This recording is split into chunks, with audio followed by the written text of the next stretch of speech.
Hello, how we doing? Happy Friday.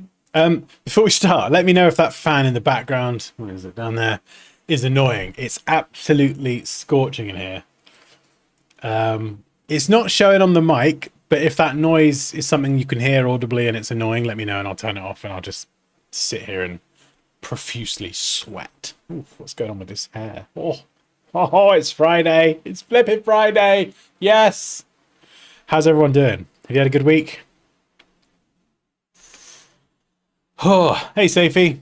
I'm all right. Yeah, I'm all right. It's been a busy, tough week. I'm glad it is the weekend. I'm looking forward to a bit of downtime, if I'm honest. Just a bit of chill time. A little bit of chill time. In fact, this is going to be some downtime, to be honest. Oh, chat disconnected. Oh dear. Is everyone still there?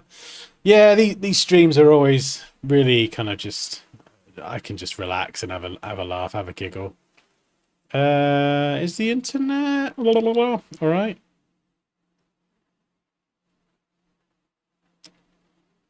It's giving me an error. So hopefully you're still there. Our internet's been a little bit spotty today, so it's kind of getting on my nerves. Hey Raz, Tales with Serena. Hello. Yeah, I got my large, Kerry. I did ask for a small, honestly, mate. I did ask for a small. Oh, let's put my other glasses on as well. Do do do. Hey, Leonard J. It's been a while. How you doing? Right, we're gonna start with your red shoe, Kerry. Hey, Kea. Good to see you. If you've got any work, by the way, that you would like me to review live, there is a link to the Discord in the stream description. Sign up to the Discord. Hey, Polly. And there's a channel called Design Review Submissions. Post your work there, and I'll get through as many as I can today. I've got a few already, but if you're quick, I might be able to sneak a few more in. What kind of drink in your large cup? Coffee. Costa Americano with oat milk.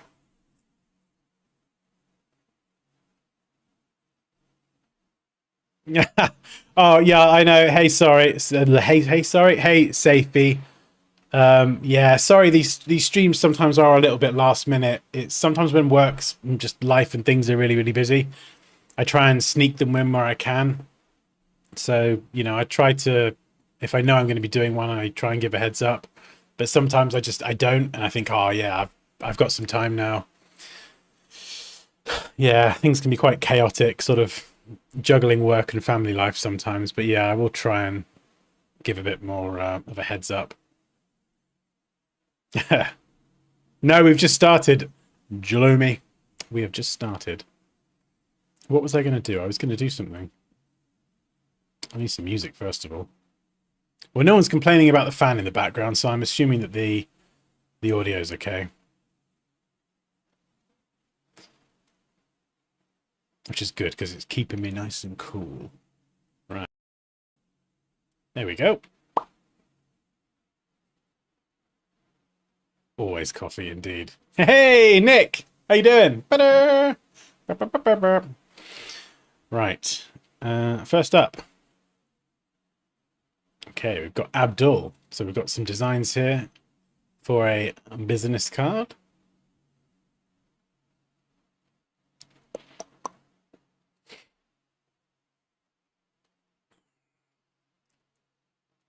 Right, these probably aren't in the correct order, so we'll start here. So we've got one side of the business card.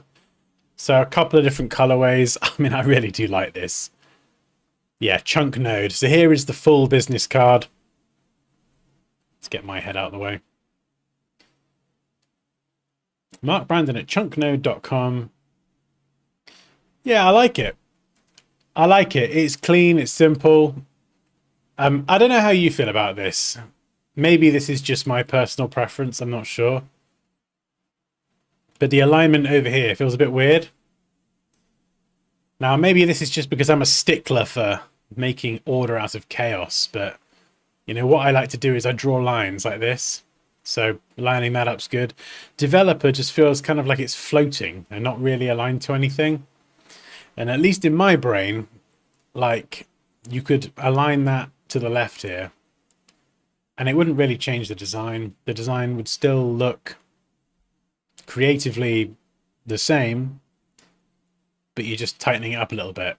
And the space as well. We've got lots of nice spacing here, but this feels really tight. So, yeah, I don't know.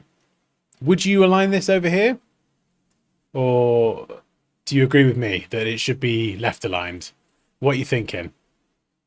Because I'm a stickler for lining stuff up where I can, but sometimes I don't know. Maybe that's just me. Maybe that's me just being really OCD with the details.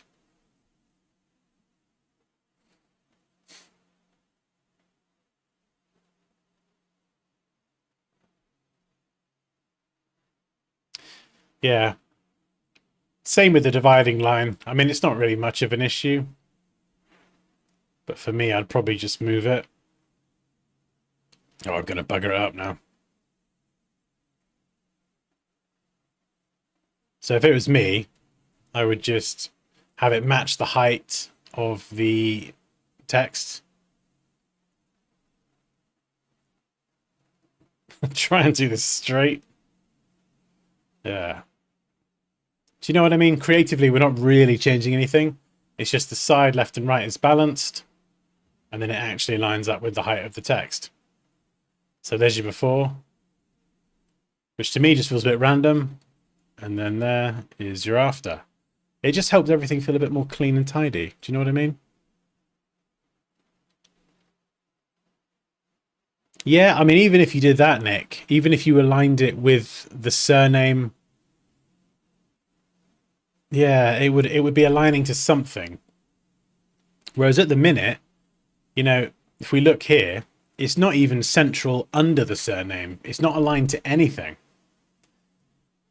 You know, if you shift it a few pixels to the left, yeah, it would sit perfectly central under Brandon. But at the minute, it doesn't align to anything. And to me, that's just, yeah, that's a problem. For me, anyway. Jalemi says, for me, I would align it to the left. Okay. Hey, Moosh. I don't have a... I can't reach the gong. You get a little dance. Stop in for a few. Got a bunch of things going on today. Moosh, you've always got things going on. Your work life sounds very hectic at the minute. This looks fun. The fonts of the info part needs to be bold. It's so sharp, I think. Yeah, this it's kind of hard to determine this because I'm looking at it on screen. So the actual, well, yeah, the actual size of it, hang on. It's usually typically about credit card size or whatever. So if I hold something up to the screen, you probably actually, yeah, that is going to be a real problem. Hang on. Let me just size this up. Flippin' heck. Yeah, no one's reading that. My goodness. Yeah, that is the text. When you actually shrink that down to real world size, that text is very small. So that's a good shout. Yeah, that's why with something like this, yeah, of course, you've got to always do a proof. You've got to print it out and see. Yeah. So I'd probably just bring up the size a bit more. Spacing's really good. And to bring up the size more, you could then shift the logo a bit to the left. You could give yourself a bit more space. Kind of have your dividing line about there. Yeah, I think that size would be important. Or what you could do is get rid of this dividing line altogether.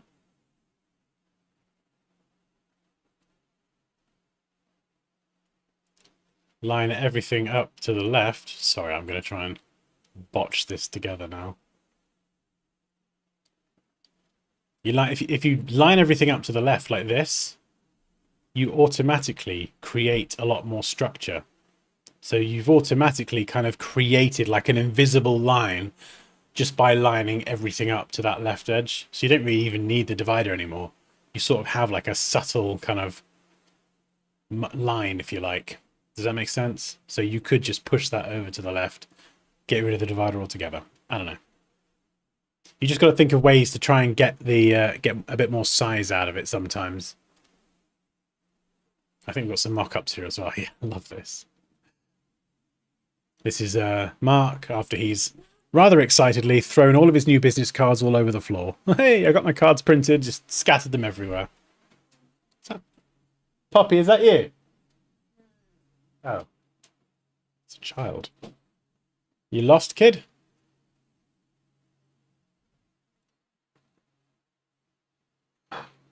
So we've got square edges here, rounded corners here. So a slightly different version.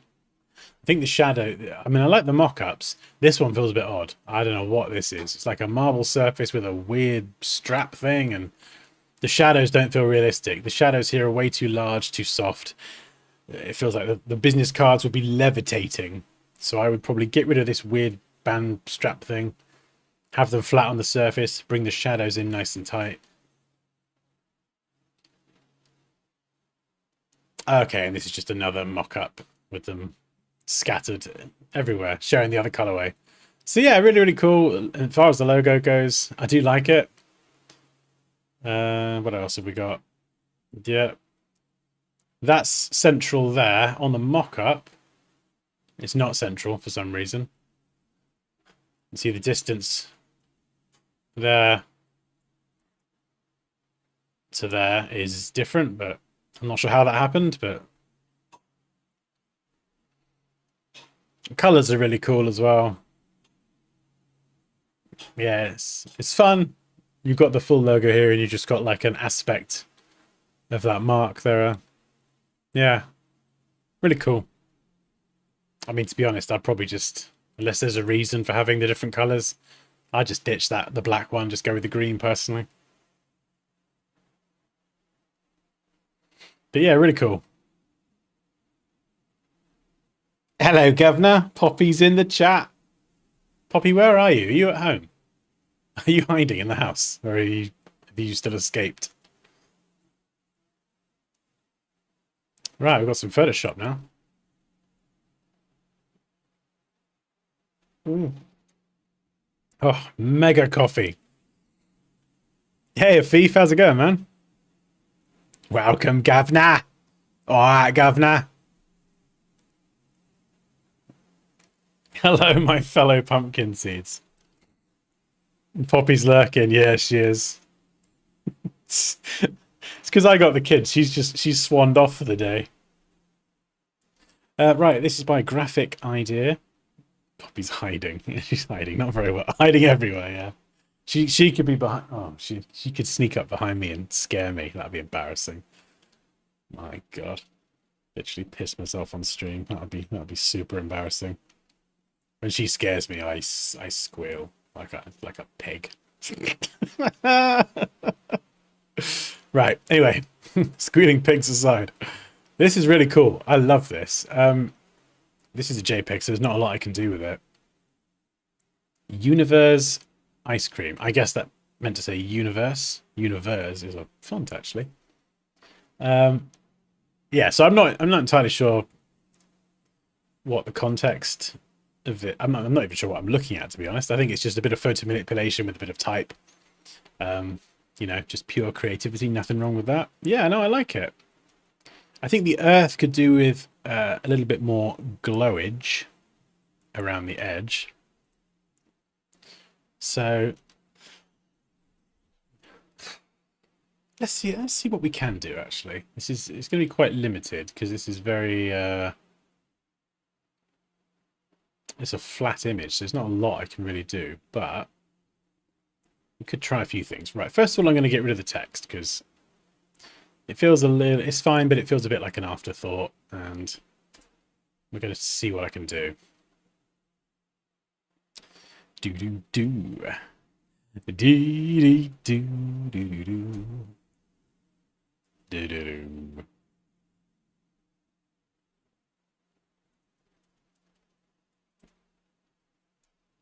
get some in flames on. Oh yeah.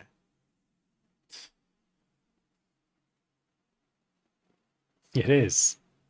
It's a cool ice cream. No, come on, Dan. Cool concept.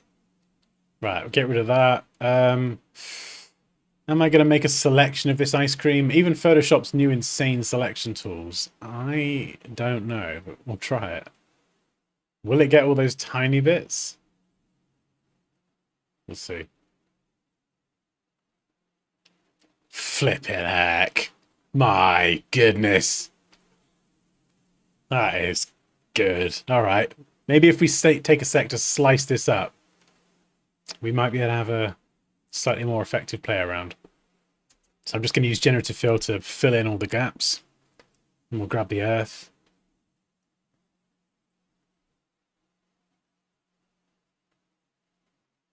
Are you behind on the stream, Kerry? Come on, son. Hey, Schofield. Oh, I mean, I'd love to say I've got an After Effects course. I do plan on doing one, but I haven't got one yet.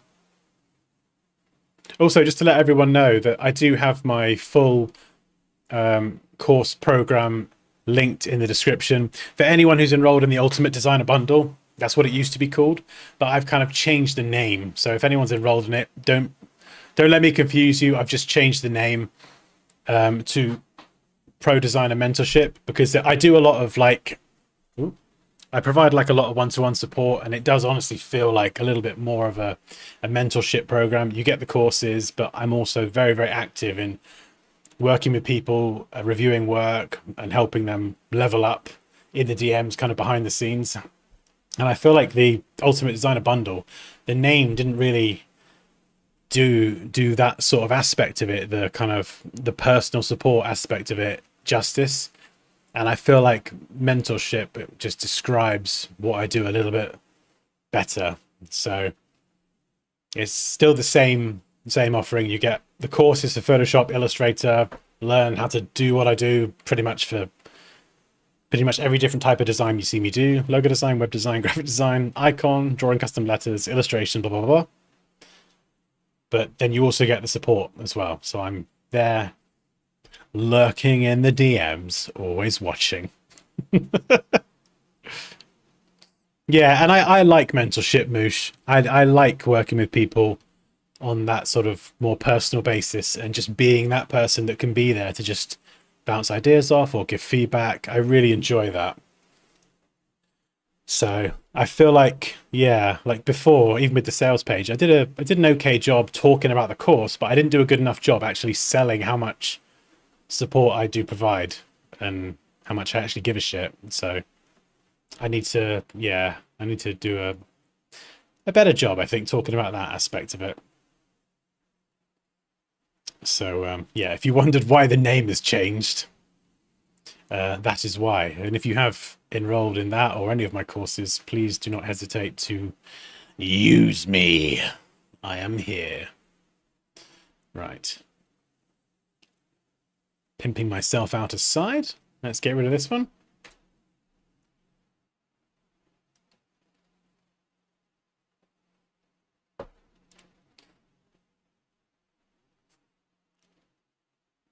Who's got a broom?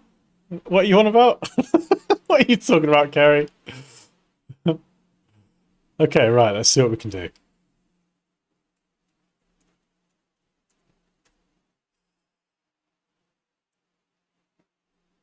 I've just realised, Kerry, I said I was going to start with your red shoe literally like 10 minutes ago. And I totally forgot within like 2 minutes. And I got distracted by an ice cream and a planet. I'm sorry. God's sake. Okay, right. First of all, yeah, I wanna add some glow to this. So there's a technique that I teach in the Photoshop masterclass. I've got to remember which course it is, and I've got to remember it as well. It's not uncommon for me to need to watch my own videos sometimes to remember how I do a thing. So we're just gonna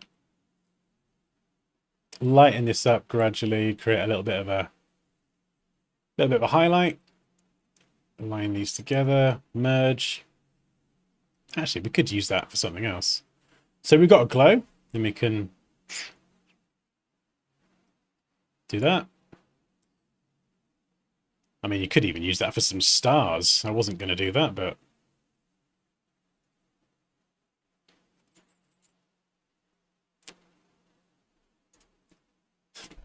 could be a thing. Anyway, that wasn't what I was going to do, so come on down. Stop getting distracted, you lemon. And then we're going to go to transform, warp. We're going to arc it. And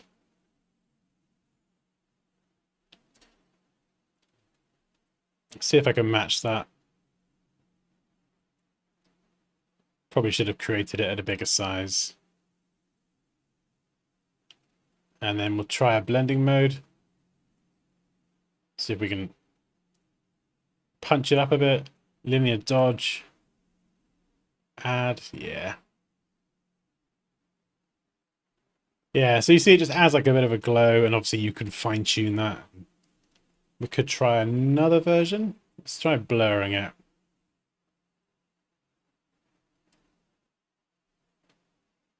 Yeah, there we go. So we got it just glow coming off the planet. Maybe not on the inside, we just want it on the outside. So we'll brush this away. There we go. So we've just kind of added a bit of a glow to this. Could even move it in a bit. And maybe mask this bit away here. Yeah, there we go. Just soften that edge.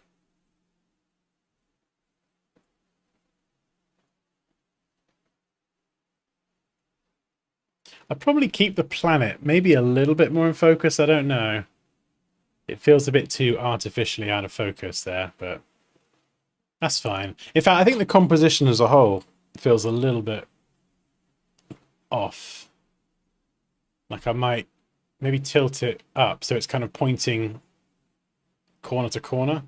Scale it up to make it a bit more of a focal point and just have it overlapping the Earth as if it's actually coming out of the Earth. So we've gone from that to that. It just makes it more of a central thing. Like if this was going to be like an album cover, do you know what I mean? It would be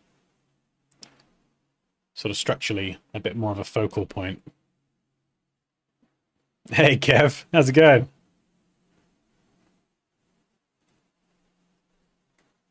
Are you fighting for the top commenter again? Raquel, I think you're in the lead.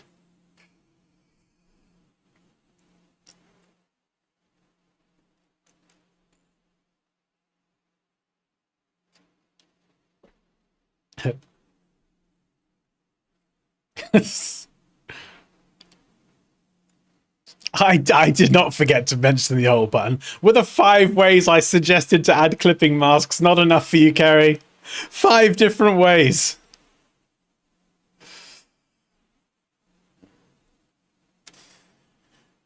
Right. Let's slice this bit here. So we're going to select the ice cream, cut that off, paste it back in and try and blend the white. So we'll use... Actually, no. We'll go into blending options. Current layer. That doesn't look great.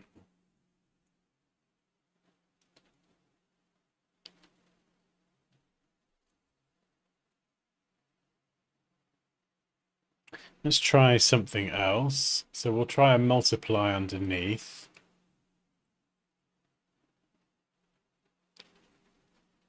And then we'll brush away the white.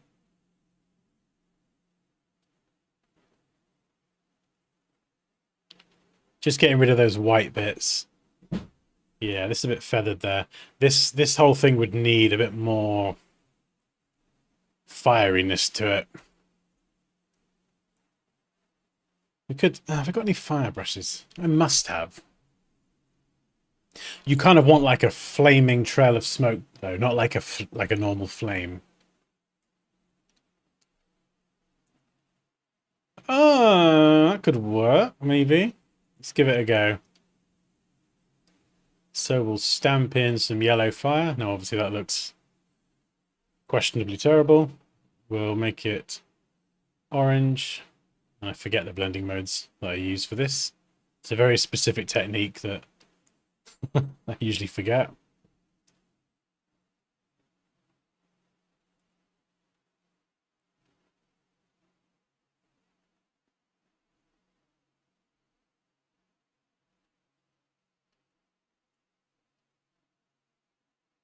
There we go. That's a bit more like it. It's blending a yellow, orange, and red layer with a couple of different blending modes. And it creates more realistic looking fire. That'll do for now.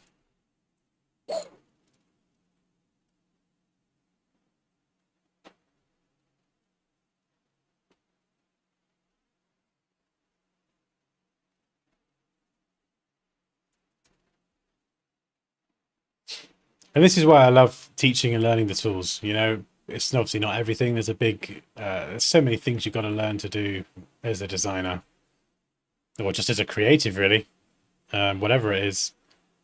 But the more you do become familiar with the tools, the more you're just like, okay, I need to do X. I'm going to use Y and Z and H or whatever. So, yeah, that's why I like kind of being available in the Discord and stuff, because then people can just go, I'm trying to do this. What's the best tool to use or the best way to do it? Or right, let's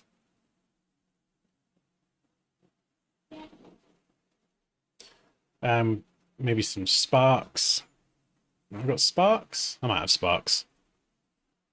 Like flaming trails of something. Hi. Oh, yeah, she's there. Hello.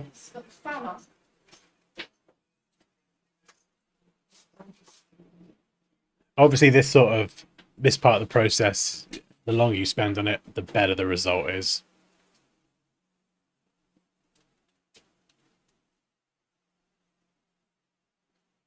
Hello.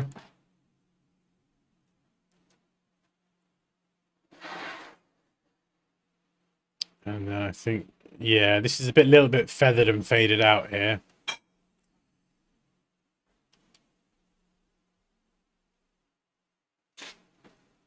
In the body of the ice cream, we're going to add a clipping mask by holding Alt Option and clicking. Hey. Go to, we'll try overlay.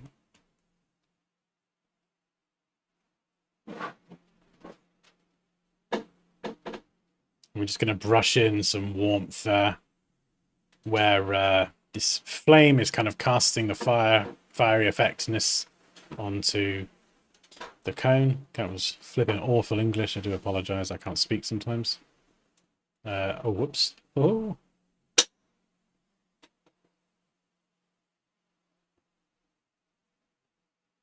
Yeah, there you go. There you go. And then I wonder if we could blend that.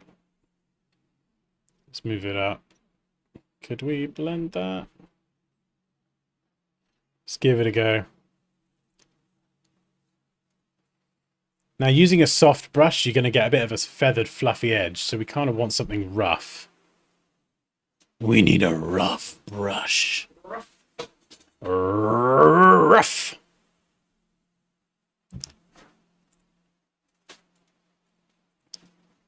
Maybe a cloud brush? I don't know.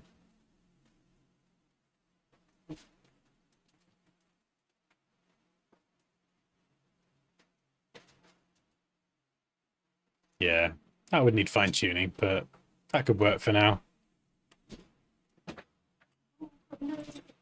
What I'd probably do as well is I'd go on Envato, because I know they've got literally like a trailing meteor with the smoke as well.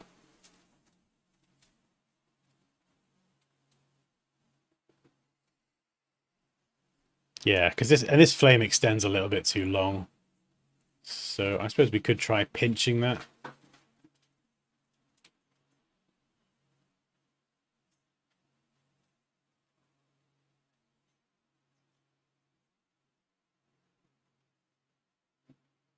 Can we widen the top? Might be able to actually. Yeah, there we go. Yeah, we could screw around with that forever.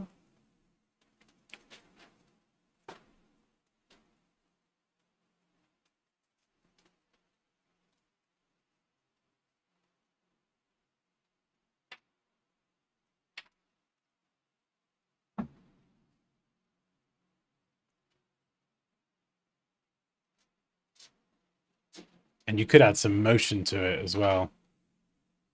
So we could add a little bit of motion because it's going in the same direction. Maybe not. Maybe not that much. Before, after. Kind of helps sell the idea of movement a bit more.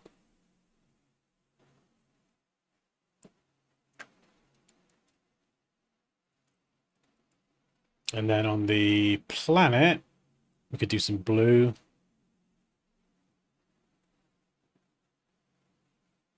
Again, another clipping mask. Let's just throw in some blue. There we go.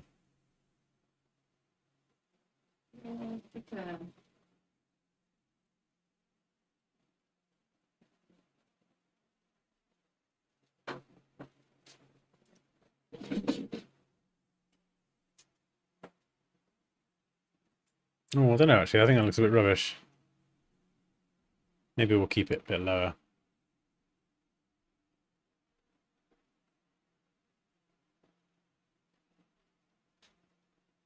In fact, where's the original?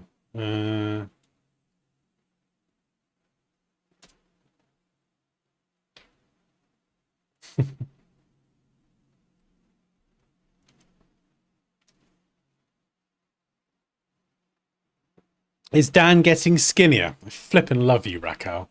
10 points to Gryffindor. I wish. But yeah, sure. We'll go with yeah. Why not?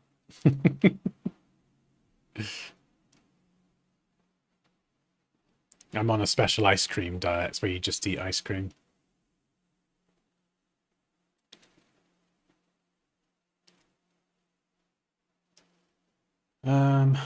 Right.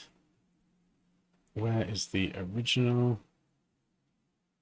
Just kind of got something to compare to. So yeah, that's got like a better fire effect. So I'd probably try and source something a bit better than a flame. Maybe combine that flame with the real flame or several different flames. Maybe have some flame coming off these bits here because it's kind of leaving the atmosphere, something like that. I feel like the background, I feel like it needs something. Let's just try a color lookup because these are color profiles and these can sometimes do pretty cool and unexpected things.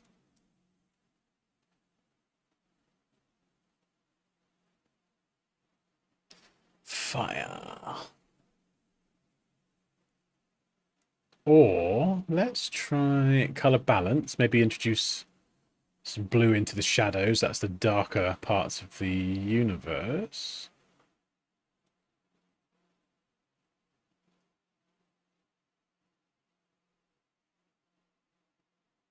Yeah, maybe just warm it up a little bit. And then I think we need more of like a cosmos in the background. Do I have some cosmic brushes? Space? Oh. Nebula? Hey, there we go. There we go. We'll slap a Milky Way in there. Why not? Cosmic. Yeah, it looks blurred. It looks really blurred and out of focus. I think that the blurriness in this does feel like a little bit artificial, like it's been blurred too much, which is something you can get if you're not careful. Yeah, these brushes are great. Look, we've even got stars in there as well. So we'll just stamp it in the background. We could try adding a color. So let's just go for like a crazy pink. We'll duplicate it, change the hue to a blue color, and we'll see if we can blend them to make something interesting. So yeah, there's lots of different things you can do like this. If you wanted to create a more cosmic looking scene, let's get rid of the Milky Way. We'll just be lazy and duplicate that. Just kind of blow it up.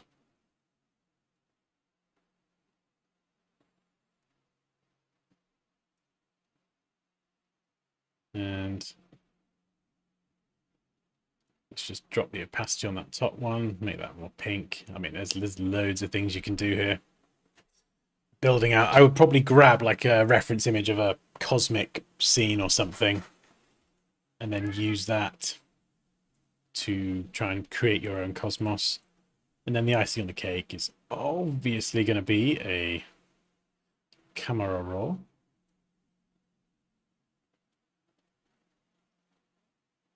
Have you ever tried the fire render effect in Photoshop? Yes, that is something else that is in the masterclass for Photoshop. We do like fiery text. It's flipping awesome. It's not something I normally go to, but when you're building out a fire effect for some text, for example, you can do a whole bunch of work with brushes, and then you can just generate some additional fire to like run around the edge of the lettering using that render flames feature, and it's perfect. It's just kind of adding, it's like another fire tool in your toolkit that you could use.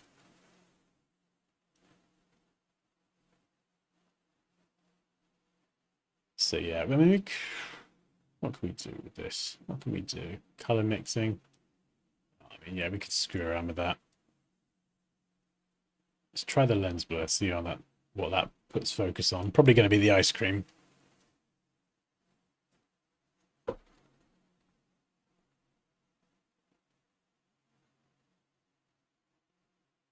Blur it up.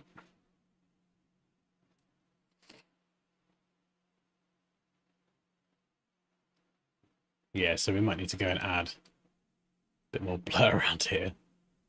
So I feel like you either need to go extreme blur and focus purely on the ice cream,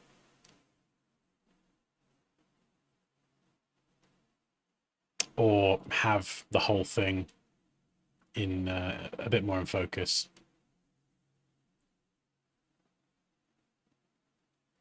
But yeah, this kind of work takes hours. To do it properly, to get a rough concept together, you can usually do it pretty quickly.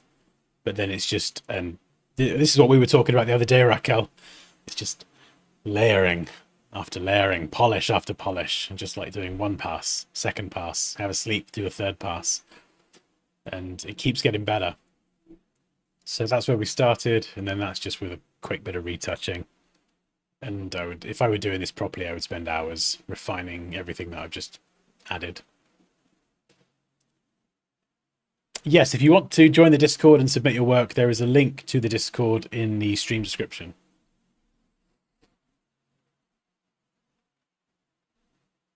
Are you talking about chocolate poppy?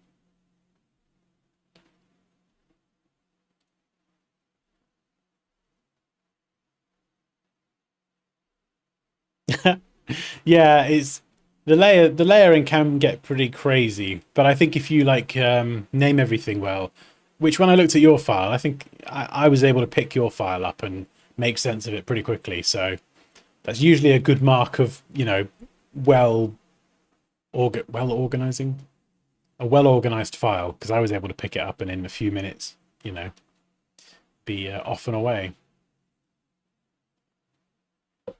Right, we're going to get to the red shoe. Kerry, you are the chosen one. Kerry's red shoe. Bah, bah, bah. Now, this red shoe has a history. It's been cut out, deleted, cut out, deleted, cut out, deleted, cut out, deleted, lost, found, deleted, cut out, burned, abandoned, recovered and rescued. And it's here. It's finally here. A round of applause for Kerry. This is from Photoshop First Class. I mean, flip it out, Kerry. You got the masterclass to get through yet. I don't think I can take you. If you work on some of the projects in the masterclass and you lose the files, I think I will have a fit or something. I think I will have a psychological collapse. So I'm glad you've turned your autosave on now. But yeah, no, I mean, I did say to Kerry earlier on, I said, yeah, I'm going to review this and I'm going to, I think, nuke him were the words I used. But actually, this is really well done. So the lesson, this is in Photoshop First Class. The lesson is about cutting out a shoe. So is that the original image? Yeah, there we go. So it's this red shoe on a background. And what we can do is we can actually cut out the product, and rather than redraw the shadow, you can do that, but rather than redraw it, we're going to at least start with the existing shadow. Now, of course, the shadow is on red, which is no good. You might want to throw in a different background, a different color, a white background. So we need to be able to isolate the shadow from the shoe and then drop in our own background. But first we've got to pen tool the product so you get like a nice clean cutout. I used to work for Clark Shoes as a designer, and I used to cut out shoes like all day, every day, and so I'm well versed in the art of shoe cutting. Oh dear. Those were the days. Not really. So yeah. So here we go. This is the shadow, the isolated layer. And obviously the edge here is a bit rough, and then we've got some, I think that's desaturation, yep. And then we've got the levels to kind of adjust that. So I'm guessing here you've brightened up the, you brightened up the midtones and the highlights, which kind of removes the scuffiness, if you like, but then it keeps the original shadow. Then you've got the product itself, so you plonk that on top, and then a highlight here that is added with a clipping mask. So this is kind of cool. And then you could pick whatever you want for the background. So, you know, we could drop in a white background, any color you like. I think the only thing here, Kerry, what I'd probably change is the highlight is very, very punchy on the shoe. I'd probably just go in here and just punch this up a bit. So just bring that up, and then maybe just push it more towards orange, away from green.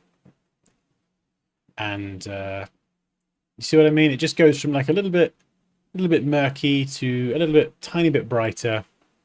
Also, if you do get banding, sometimes you'll get banding in your Photoshop files when working with gradients and lots of effects. And that's where you'll see these little bands of individual color rather than a smooth gradient. If you get that, the easiest way to get around it is to go to image mode and work with a 16 bits a channel document. This format contains more color data, so it can reproduce smoother gradients.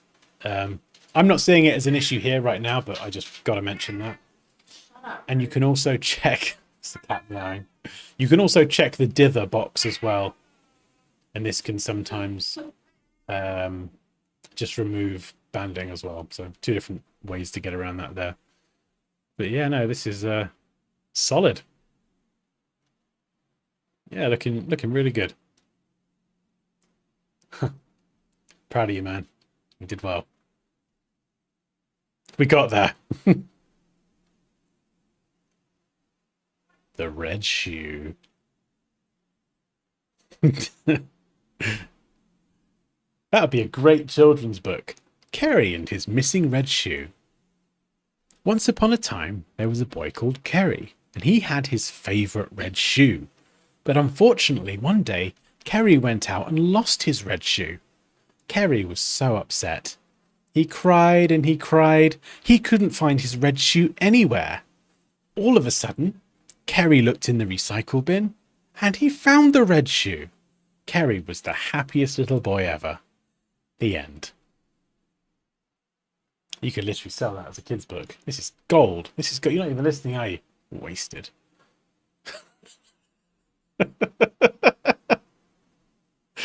Press the Alt button. Oh. Apple Market Research. Tell us about your iPad. No, piss off, Apple. Right. Next up. Next up. I want to open your thing, Raquel. What was it? I'm curious. I got a PSD file. So you started this in Affinity, was it? Oh, this is cool. Yeah. What am I looking at here? Brief me. So is this something you've already done? I mean, I think it looks really cool. Looks really cool.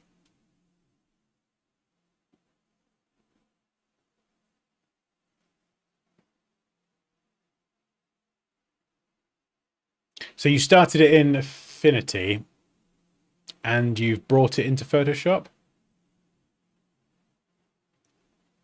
I think the perspective and the horizon line looks really good. Sometimes matching up two different images, it can look a bit odd. But I think that looks about right. Maybe it could come a tiny bit lower. I'm not sure. If you needed to, you could squish it down a bit and distort it to bring the... But no, I don't think so, because the angle of this flooring here does seem sort of relatively wide. Yeah, did it in Affinity. Your voice is great material for storytelling. Oh, thank you, Safi. We should do cheese segment today. I think you miss your job as a voice actor. I do love I was going to say doing voices then, but being an idiot is more apt.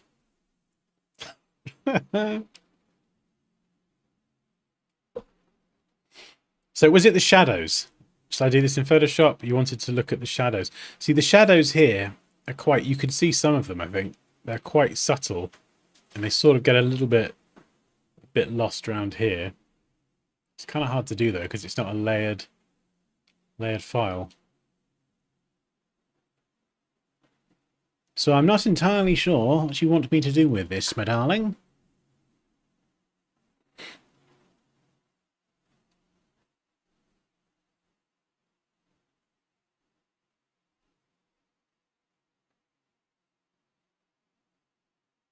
I mean, we could just... Oh, the exposure adjustment sliders are fixed now. They were like all broken last week and they were in the wrong place. You have the two original images. Do I? Oh, wait, here. Oh, I see what you mean. I mean, this looks great. I think it's just a shadow. You can see it here. Kind of almost makes it look like... What does it make it look like? Kind of like dough. It makes it look like dough. And it's like a... Yeah, so I would just try and do the shadow. I'll try and do this with a mouse. Just bring it nice and small. I'll do a soft feather brush. Now this would be 1,000 times easier if this was on two separate layers, but it's not. So I'm just going to try and run around the edge. That's obviously way too much. So some parts it'd be a little bit more pronounced. Other parts less so. Yeah. And then obviously it's a bit feathered there as well. Probably a bit too much. Yeah, I don't think you'd need to sort of start adding shadows like that, because then it will look like it's floating and it will scuff up the perspective a bit. Maybe a little bit more around there.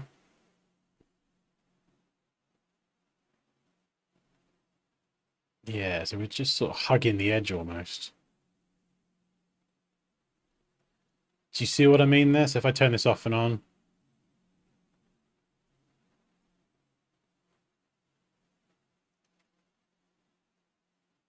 I think something like that.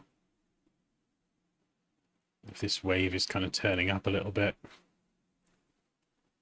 I don't think you need much of it.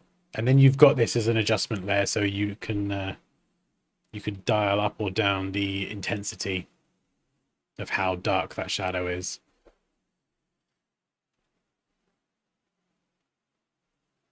The left part of the fireplace is a bit too dark. Yeah, so where's the light coming from? The light here is clearly coming from this direction.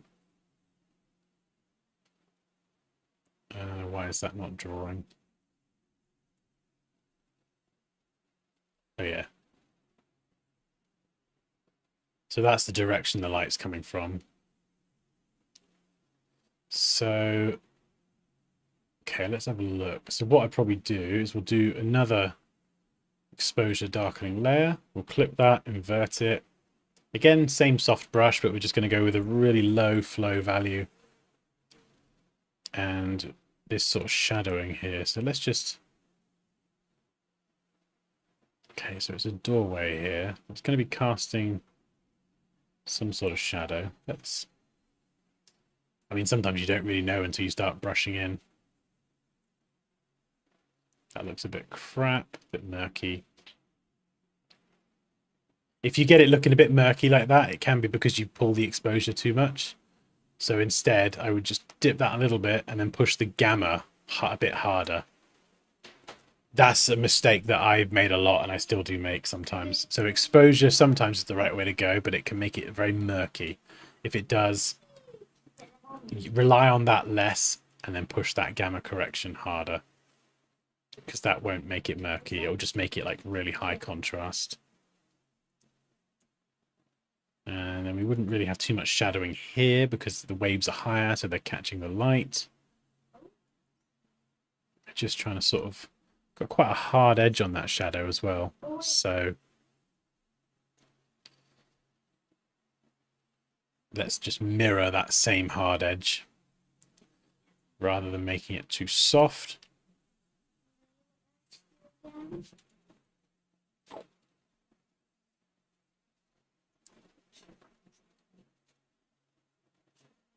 So once you've got that in position, then again, just you can go and fine tune it, dial it back a little bit. So there would be a shadow, but it's outdoors here, so it's going to be still quite bright because it's outdoors, so it's not like a really harsh shadow.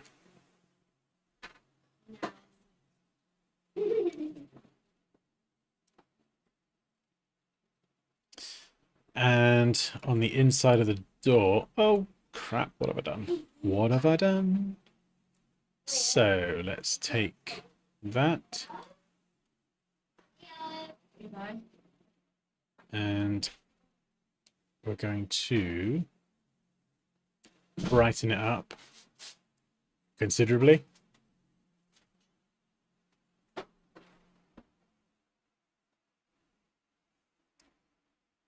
Right, let's add a mask, invert it, and we'll make a selection there.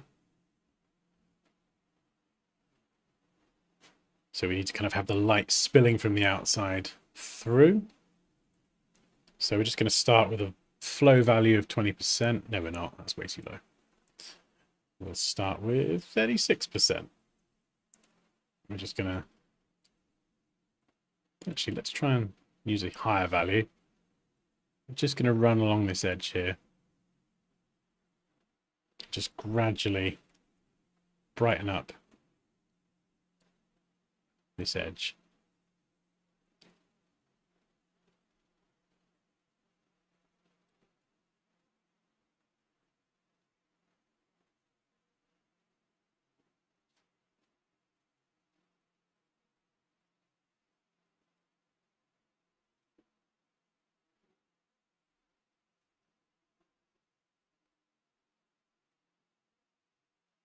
And then maybe just go in and punch it up a little bit more.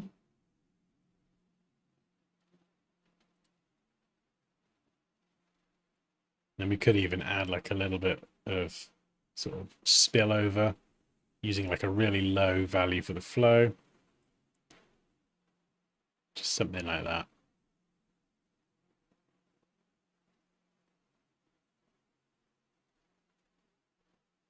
So it's just gone from being really dark to a bit lighter. I think I've mucked up the sky there as well.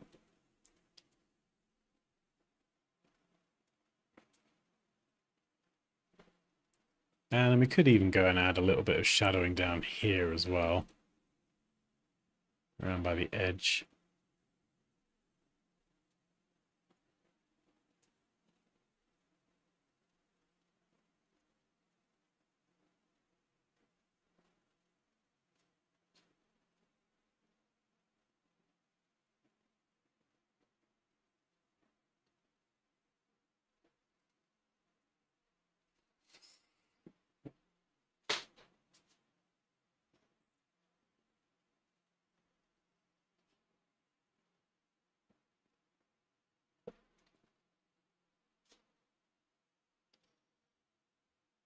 Yeah, this does look really cool. I mean, we could even as well Like, let's just say this is spilling through, but maybe there's other areas around it that are wet. What we could do is we could use a curves adjustment layer and pull the midtones down a bit. See if we can get this looking right. We're going to need a brush with a bit more hardness, I think. We could just try and just add some kind of wetness to the surface.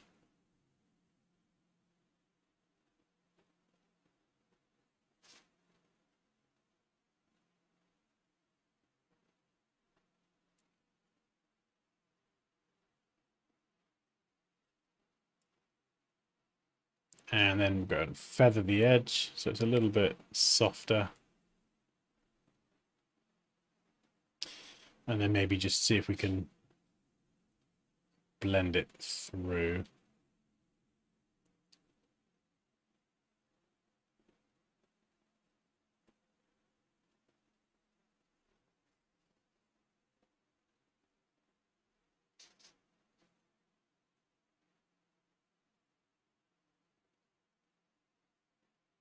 Yeah, there we go. I can get it a little bit more realistic.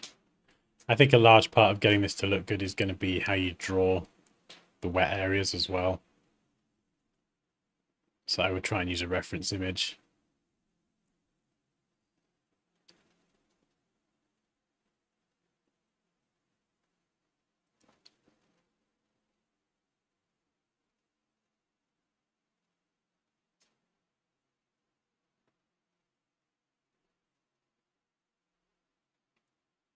Yeah, it looks a bit more like a shadow. I think I've drawn that a bit shoddily.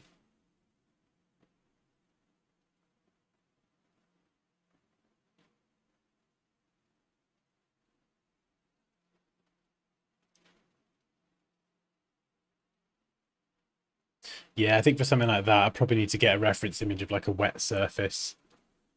That would help and just make it look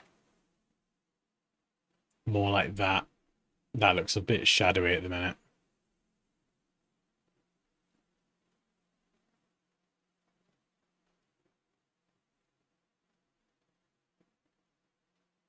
I'd add a light trapezoid on the floor coming from the light outside. Ooh, what is it?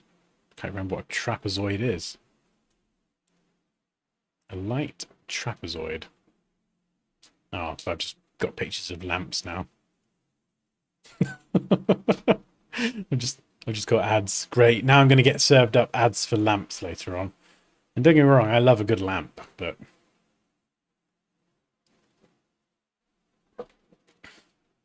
some clouds would be good, yeah. That's a really good idea, actually. Let's see if I got a cloud brush. I've got lots. Clouds are so easy to add. This is so stupid. Boop. There we go. Clouds. A couple times you got more pronounced clouds. Yeah, brushes are amazing. It's just very lazily just keep rid of them there so they're not overflowing. It's the rest of the design. There we go. Very lazily done, Dan. Well done.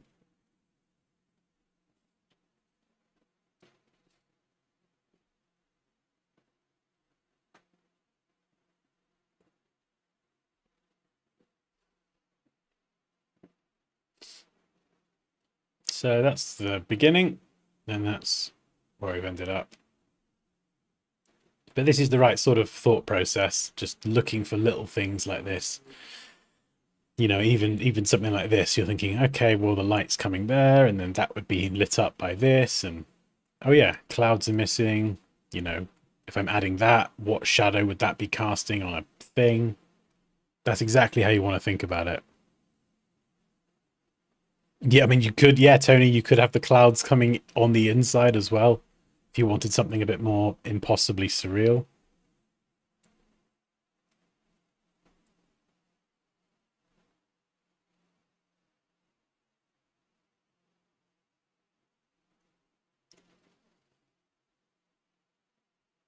I think here as well, add some highlights up here. Is there a ship in the background? I don't think so, but you could add one. Why not? I felt like it would be nice to have like a centerpiece. Maybe a ship coming towards the doorway. That would be cool. Like a tanker or something right in the middle. That would fill it quite nicely actually. That would be really cool. Let's just try it.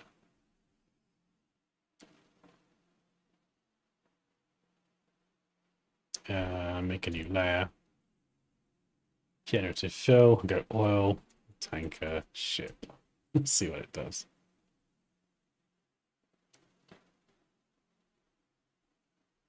Oh, you're welcome, Raquel.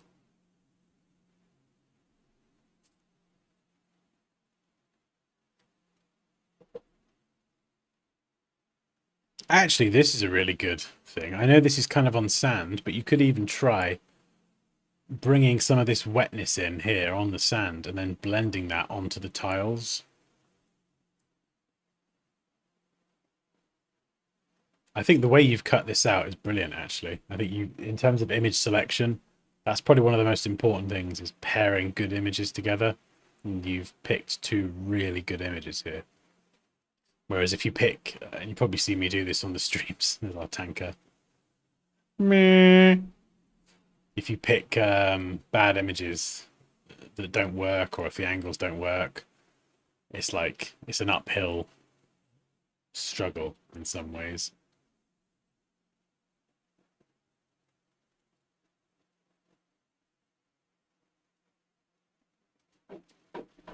Let's see if we can just cheat this here a little bit and very lazily use this.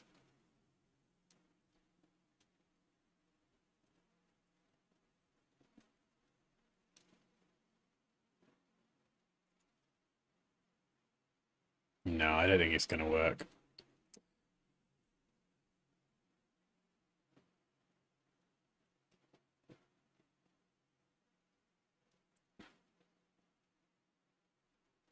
Yeah, I think I'd need to study water on that sort of tiled surface to kind of see how it would really look. Let's look at water on tiles. Let's try and get a reference image.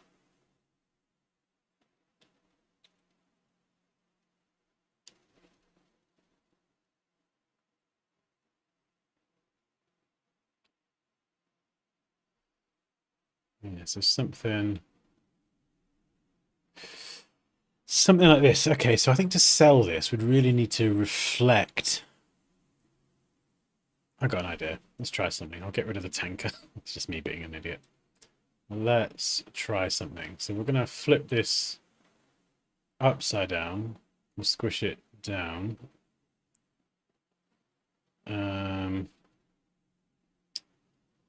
We'll then add a mask.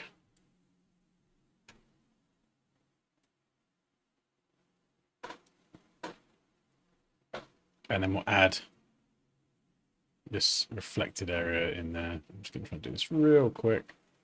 There we go.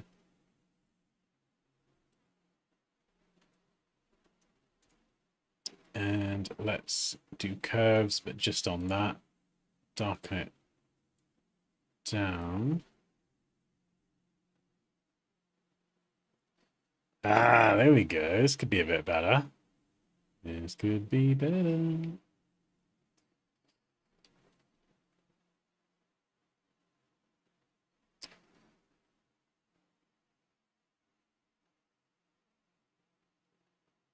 And let's try rid of this.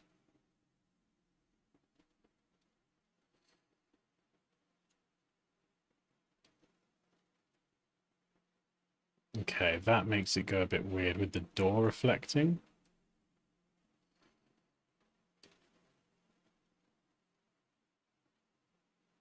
Because it wouldn't really do that. So we might have to try. Sometimes this is just what you have to do. You've just got to trial and error and see what works. Or you could follow a tutorial for a very specific thing.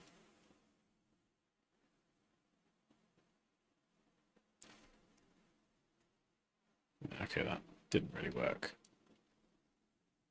Ripple. Distort. Zigzag. Pond ripples. There we go. Well, that could work with a bit of playing around.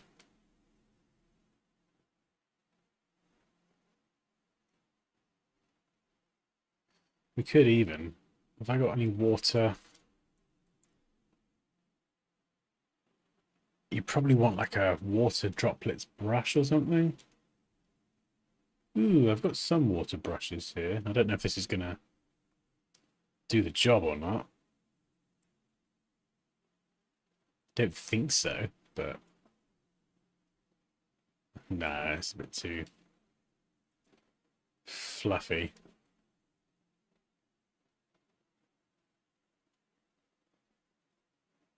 Yeah, some of these could be quite good.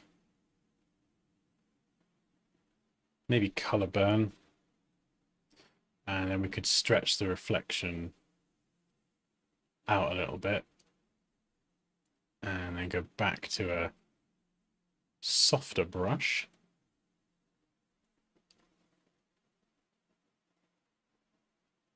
That's definitely better than where it was earlier. That is much better.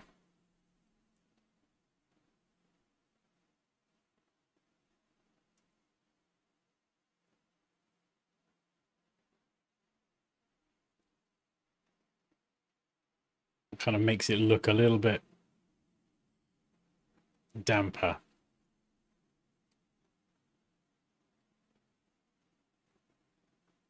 And you sort of get some of the reflection in there as well. One thing I've done in the past is if I've had like a muddy surface, I will actually go and find an image of a muddy puddle. It's got loads of mud, a real puddle, and then what I'll do is I'll blend that in, and then I'll just change the reflected image in the puddle for my design, but flipped upside down, and then like soft light blend that into the puddle itself, and that can look really, really good. This is slightly trickier in that we're trying to brush in the reflection into the tiles. But yeah, that I think that would just be a bit more trial and error to try and find the best way to do it. It's definitely harder on some images than others.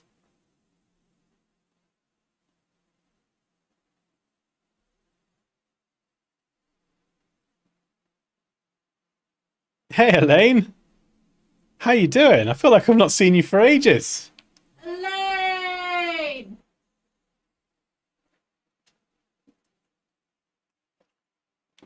How was your barbecue? Was it good? I think it was like last week, wasn't it? Love a barbecue. I know, I'd love one.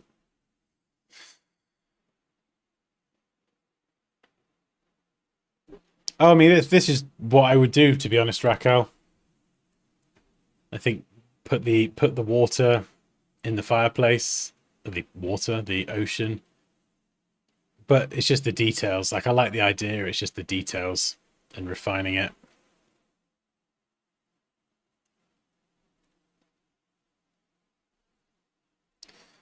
And the reflection.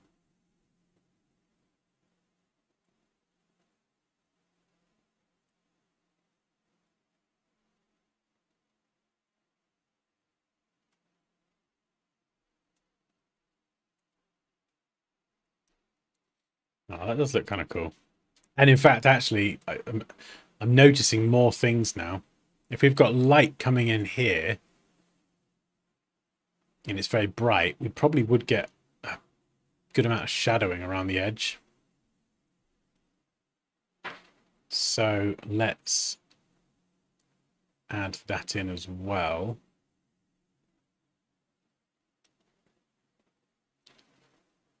All the way around here, but not here. Yeah. So let's go and add some shadowing. This is obviously a bit too heavy-handed. Brush some away.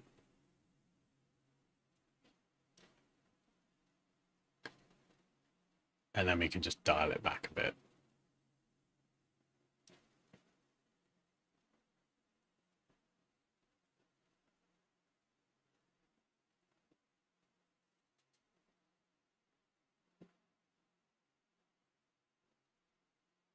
We could even go and add some harder shadow lines there.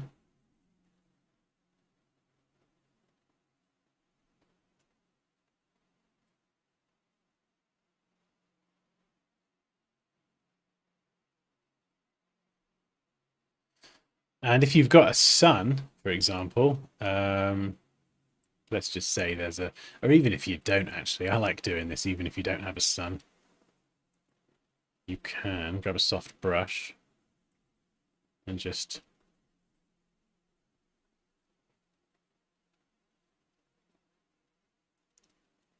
add like a dramatic lens flare around the side. Or you mean you could add that in the middle and you could use that technique to create a sun. It's entirely up to you. I usually quite like it as a little kind of side accent. And if we throw it all together, that is where we... What have I done? Yeah, there we go. Let's get rid of that. So that is where we started. And... hang on, got to do it all in one go. That's where we started. And that's where we ended up. And I would still keep going and just trying to add more and more and more.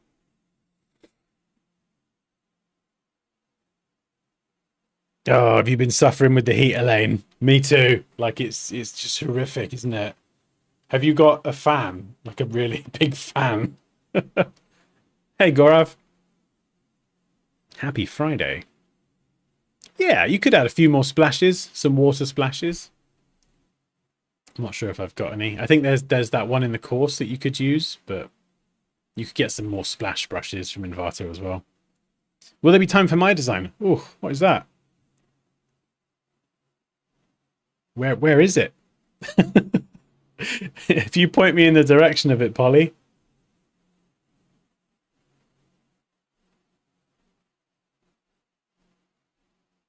Exactly, yeah. And this is the thing, Rako, you won't see these things. Like, how long did it take me to realize that, oh yeah, the light from back there would be blasting through and darkening, almost silhouetting the kitchen. You could go very extreme with it if you wanted to make it almost silhouetted and have this like a really dark room. But it's it took me a while to even see that, you know. So we could go much more like this. And then maybe we could add a color balance adjustment layer and just kind of, oh, you could just tweak the vibe a little bit. Tweak the vibe. A little bit more blue. Shadows, maybe.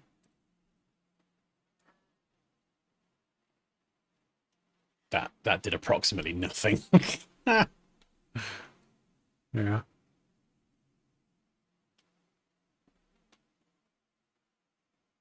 Four fans. Oh my goodness. Lord Dansky.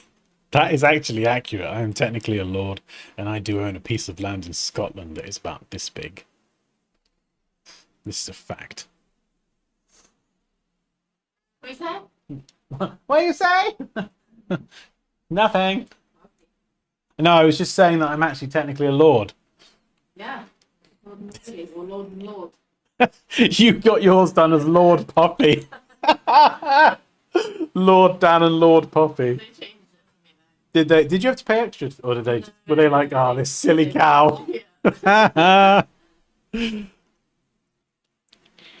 Oh yes, I mean, yeah. If you're working on anything Photoshop related, Elaine, and you want to fire it over to me and get my feedback or whatever, I'm always more than happy to help. I can't find it, Polly. What? Is it Paulina as well? Let me just check. Where is it? Where is it? Where is it? I can't. Oh, sorry. I didn't refresh the thing. Oh. Oh.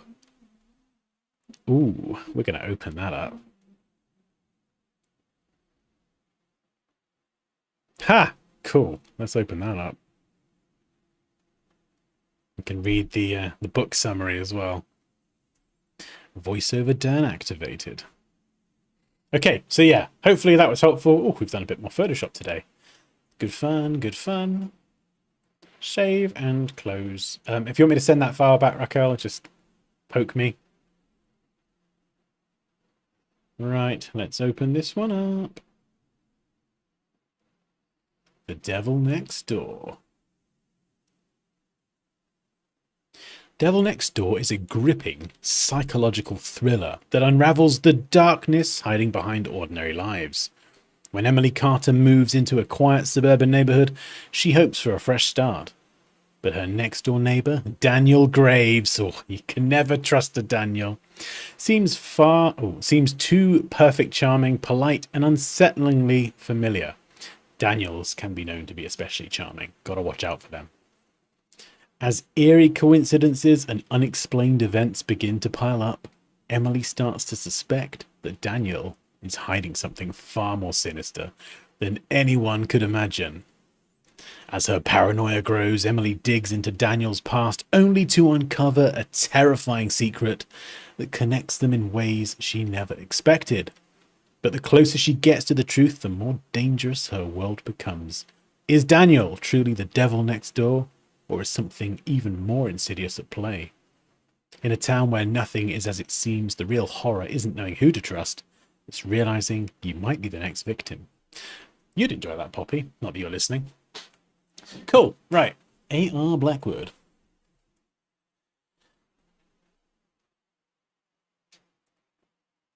I mean, yeah, I like it. I thought it was short to say. That's really cool. There's only one thing I don't like, and that's the drop shadow on the text. But apart from that, I think it looks really cool. You've got the sleepy little quaint village, and then you've got the sinister man kind of almost double exposured in the sky, looming over the village. Text is central. Font, yeah, I mean, you could try a different font. I think the text here, I think this font you'd have to possibly try and kern it manually, because you can see here, if I just pick a normal brush for a second. Not that. You know, you've got the N-E and the X are very close, and then you just got all this empty space here where the T feels miles away. So if I were to type,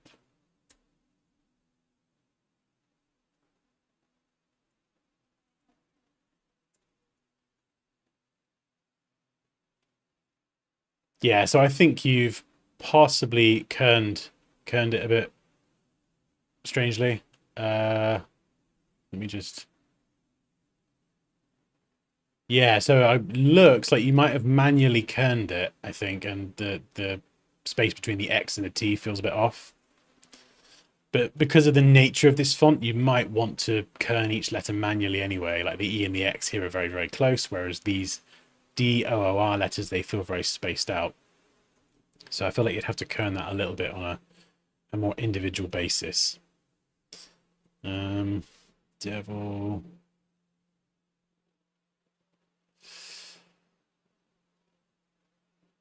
It's quite dark as well. I mean, the only other thing, something else you could do, is you could try adding some texture to the word devil. So the way I would probably do it is, what am I searching for? Display.psd.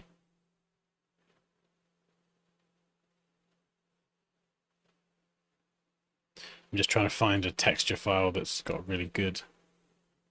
There it is. Stop moving. I found you. The file's moving around. That's the one I want. Let me just Dropbox that.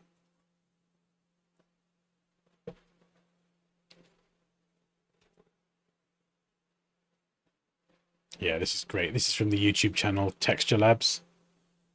And it's just it's a fantastic texture to use as a displacement map. So what you could do is you could select the devil text, convert it to a smart object. You've got all this like scrappy, bloody, horror-like detail around the edge anyway. So you could just lean into that and do a displacement. We'll try 2020 first of all. And we'll pick the PSD as the displacement, and it should just roughen and grunge it up a little bit. Do you know what I mean? So it's kind of taking all of that bloody, scratchy grittiness and just leaning into that. So there's the font. And then you're just kind of doing that even more. And you could do that with this text as well, or you could not. And yeah, I think something like that. You could probably bring them relatively close together.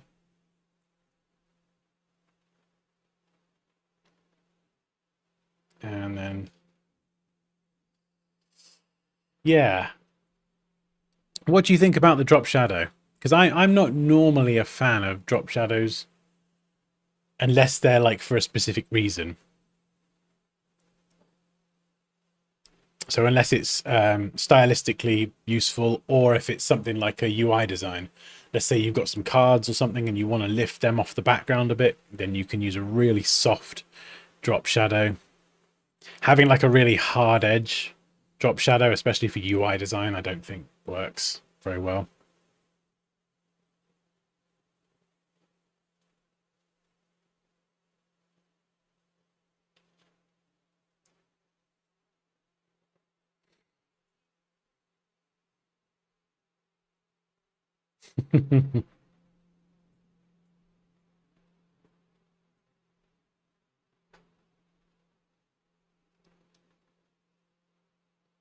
Some darker red spots on the text. Yeah, you could even go and add some texture to the text. You could really kind of just work on that.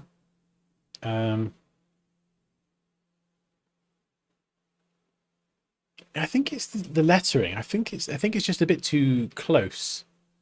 It feels, yeah, the letters just feel a little bit too tight, and the kerning here feels a bit inconsistent between the X and the T.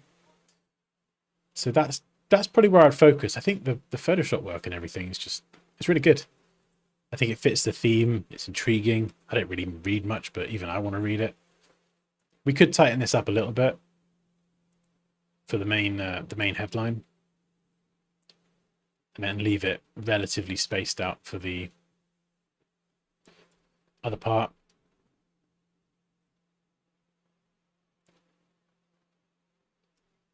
I mean, obviously this is changing the name of the book, but I'm just, design-wise, I just want to sort of show you how it could look. You could have The Devil Next Door. That's kind of what I wanted to say at the beginning. And you could offset it like this, so you could kind of have it, you know, the to the left and next door to the right, or you could keep the whole thing central. Obviously that is changing the name of the book though, so but it kind of just sandwiches the word devil between it all. So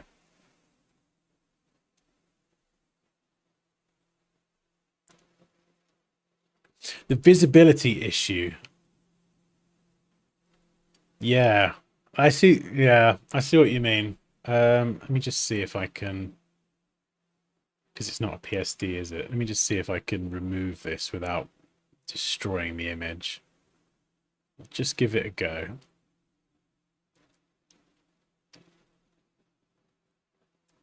Yeah, because it does look really good. The way that the guy up here is really, really dark, but then you've got the brighter sky. Yeah, I do like I like the blend. It's really well done.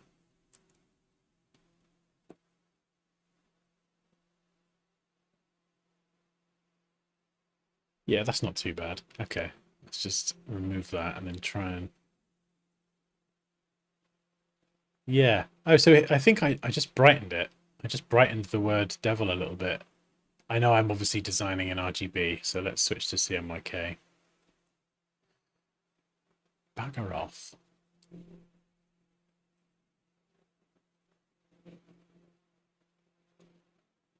Oh, that's weird. Switching to CMYK has changed a bunch of things. All right, we'll just stay working in RGB mode. That's fine. But we will pick a color that can be reproduced in CMYK. So if we were to go...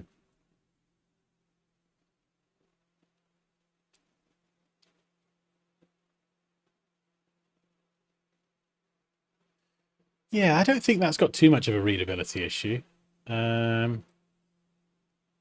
What I'd probably do is go to curves and we'll just adjust the midtones and drag that down a bit. Invert the mask and then just use a soft brush to just brush around the text like this. So you're not really kind of ruining like all of this area down here. This is really, really nice.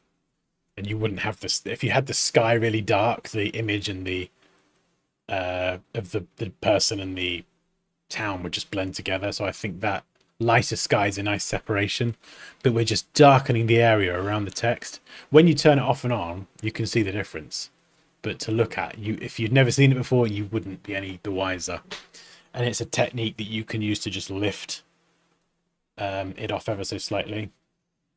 So if I turn all this off, so there's the before, and there's a slightly refined version. And then obviously you can tweak the text color and blah, blah, blah. So before, after. Does that help? Hopefully that's helpful. And that's a really good point, Sebastian. You could put next door in a more neutral font. So what could we do? Could we do just Times New Roman? I'll just try Times for fun. Caps for maximum sinisterness. Devil Next Door obviously might conflict with all the fonts here, so everything else is condensed in sans serif. So adding that in Times is probably not going to work, but let's try and just match with the author name. We'll try a Bebas.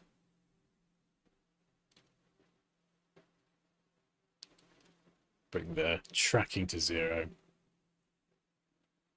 Centrally aligned.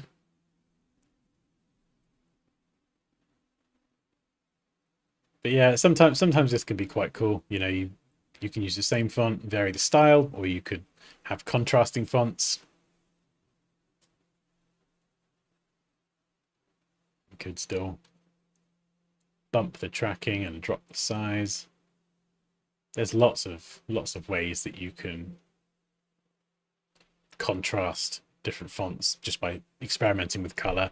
So you could do something like that, which looks kind of cool as well.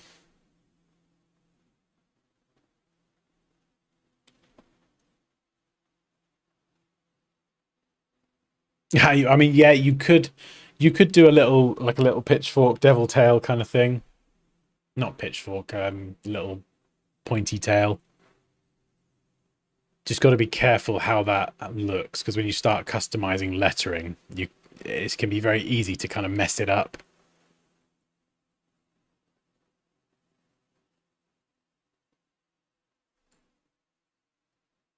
Unless you were going to do like a, you know, something like a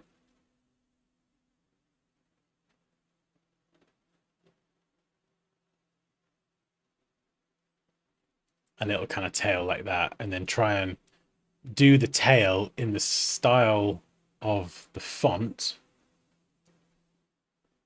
and then apply the displacement map to the tail as well, so it will kind of get roughened up. And yeah, so you could do something like that,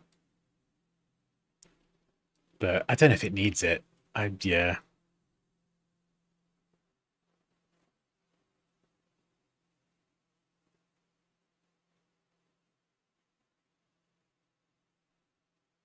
The clouds under the door. Yeah, yeah, of course you could go through and refine that. This bit here only really needs to be behind the text. And it's just really subtle, just to lift the red off of the darker background.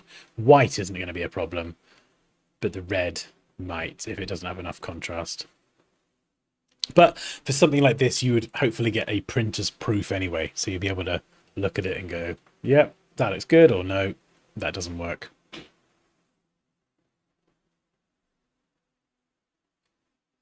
Yeah, I don't really use drop shadows for text too much.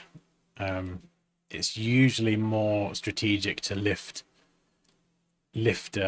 something off of something. Never, I mean, you shouldn't say never really, but like, please, like, try to avoid doing this. This is like your, you know, web design in the early 2000s.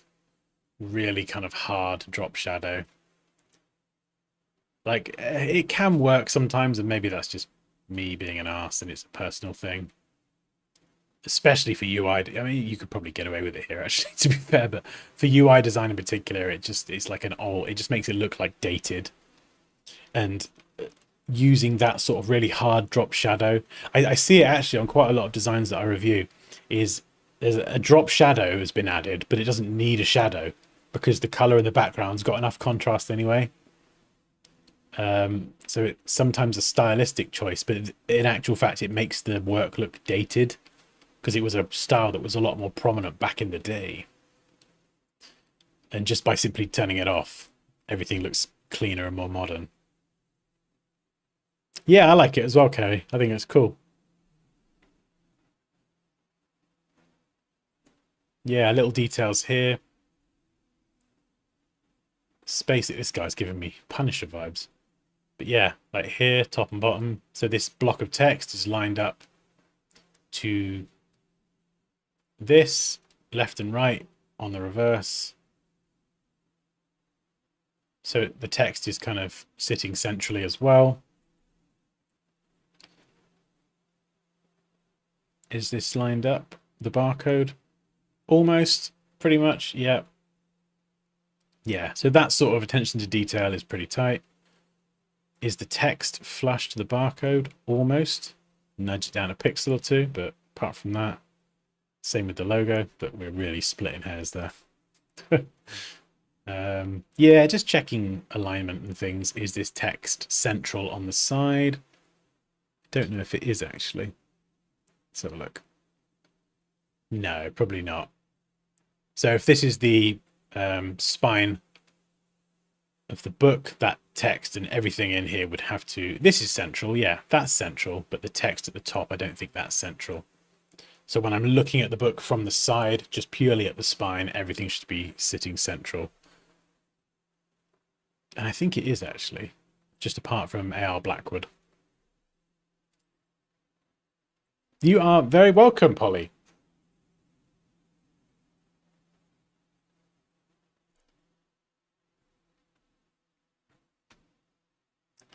Do.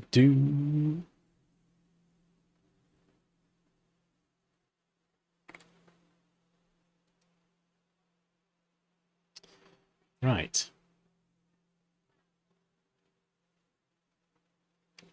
Next up, we've got a design by Heather.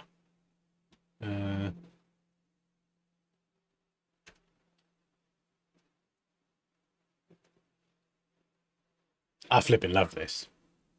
So Heather is going through the process of starting her own creative business, and it's going to be called Aura Violet. Flipping love this. I absolutely love this. I cannot tell you how much I love this. I'm not sure if this is like the finished version or if this is like a I can't tell if it's like intentionally got like a hand-drawn look to it or if this is like a concept in Procreate or something. I'd love to see this drawn like super clean or whatever as a final version. But, you know, the hand-drawn aesthetic is kind of cute as well. I flipping love this. It's so cool.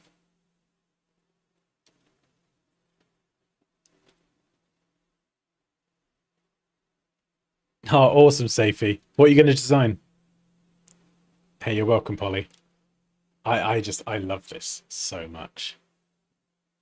I think the colors, just everything. And these are some of the sketches as well. I like all of them. This is really cool. I do love that. But I feel like this one here, you've got the full illustration with the AV, that's Aura Violet. Aura Violet creative with the sea and the moon and the stars. It just is perfect. You've got the A and then the W kind of intricately combined together. That would work really well as like a standalone brand mark. And then you've got the, or you could use just the A as the mark, but then you've got a version that is lettered as well. So as long as the lettering here is typographically correct and really well executed, and yeah, typographically everything is sound, this would look so good. So you just got the full logo type written out. You've got the mark. You've got different elements that you could use as patterns. You've got stars and moons and pen tools and just bits and pieces. That could be like a pattern. There's like an illustrative style that you could use throughout the website as well, and just have like pepper in other little illustrations to kind of convey that sort of brand style and that personality, which this is oozing, by the way. This is oozing personality. Yeah, I flipping love it. I can't say enough good things about it. Yeah. It's so interesting to see how the sort of the just rough sketches can translate into something. So yeah, if you're watching this, Heather, keep going. Keep going. It's looking great. I've got nothing else to say. That's it. Elaine says colors are stunning. Totally agreed. Raquel, it's very cool indeed. Love the sketches. Yeah, I love seeing the sketches. Yeah, it's so cool. It's so cool even seeing the rough early sketches like this one here.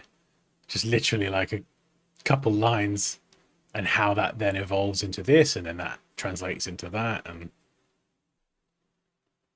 flipping awesome. Yeah, Heather, your work, Heather, is really, really cool. We gotta get you set up on a Framer site. Framer is so flipping good. I cannot say enough good things about Framer. I can't remember the last time a piece of software like just inspired an inner calling to want to get other designers or other people using it. It's so good. I completely rebuilt my own site on Framer. I used it for less than 24 hours, and after being on Webflow for years and years and years, I was just sold in less than 24 hours and just completely gutted my whole site on Webflow and moved it over. It's so good. If you're a designer and you don't you're not as like technical and web savvy, like I'm certainly not, it's just such a designer friendly platform. Yeah.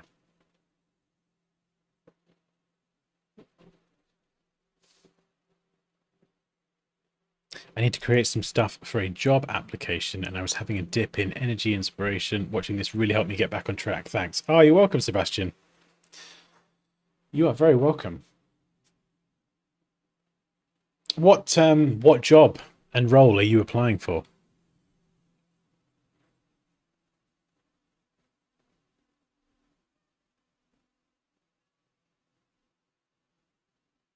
Yeah, it's so cool, isn't it, Racco? I love it. That's all I got to say. Keep going. Right. Where are we? Is that download still going?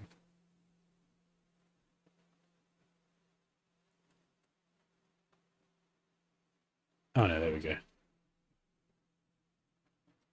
New Year offer. 30%. Go on then, Pixel. Let's open it up. Right, we'll do two versions actually, so we can get like a nice before and after. Oh no, we're gonna have font issues. Font issues. All right. So just do a Banshee version, and then we can do a comparison. Right. First impressions. We got a lot going on. We got to fix the alignment. We got to fix the fontage. There's a lot of it. So Aura Salon, new year offer, 30% off. Book now. More information. Flippin' heck. Right. I mean, this I love these. This is a really good example because we just need to start by stripping out what we can. So initial impressions, great image, too many fonts, alignments all over the place. So we're going to start by taking out follow us. We don't need that. You know, people know what to do with this stuff. More information, book now, refer and win free spa. Refer and win free. What, you win a spa or you win a spa treatment? You win an entire spa. Aura salon. Where Pixel? Where's this going to be seen? What is this an ad for? Is it social media? Is it print? What are we looking at here? Feed me information. I don't think the style actually really, if this is a salon, I don't think the style actually reflects. It's not giving me salon vibes, and this image here kind of feels more fashion. You know, salon, she's wearing like a fluffy coat. I mean, I suppose salon could be makeup and eyebrows and lashes and things. So actually, no, forget that. I don't know enough about it. But there's a button here, so I'm guessing this is some sort of web graphic. I'm guessing. I don't know.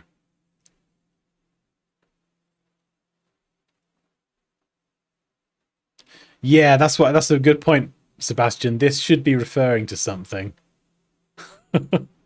So what I would do is, if this is right, we're going to have to try and assume what this graphic is. This is an experiment I got from ChatGPT.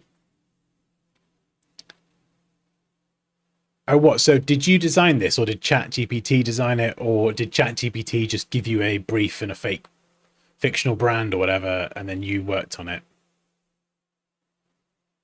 Because if it was, and what is it? Is it a social graphic? I'm going to assume it's some sort of social graphic. Because if it is, you could have the information with the asterisks in the post description.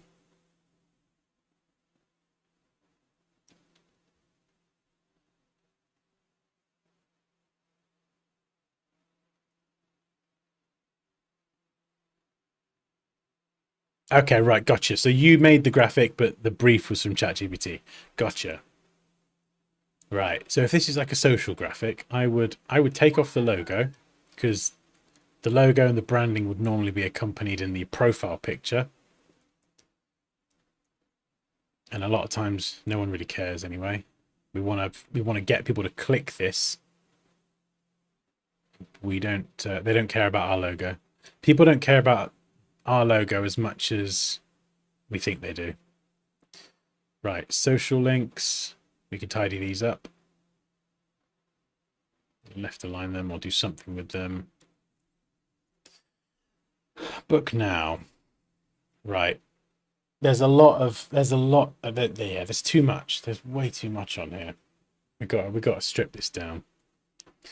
Right. This is an ad for something. 1080p. Right, I'm going to assume this is an Instagram ad. So we're going to say it's an Instagram ad. What do we want people to do? What do we want people to do with an ad? Do we want them to look at it and call this number, or send an email, or go to a website? If it's an ad on Instagram or social media platform, we want them to click on the ad. Now, if it's Facebook and Instagram, there is already a call to action on the ad underneath. So we don't need to add another call to action. So we can get rid of that.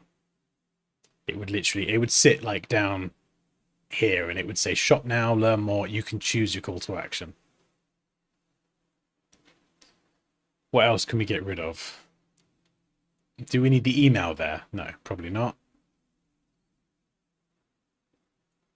Do we need the website there? Probably not, because we're going to click this ad and it's going to take us through somewhere. Do we need all the other social media? No, we don't. They're already on social media. We're just trying to create an ad. We want them to click. We can have all the information that we want on the page that this leads to. We don't want to flood them with too much information.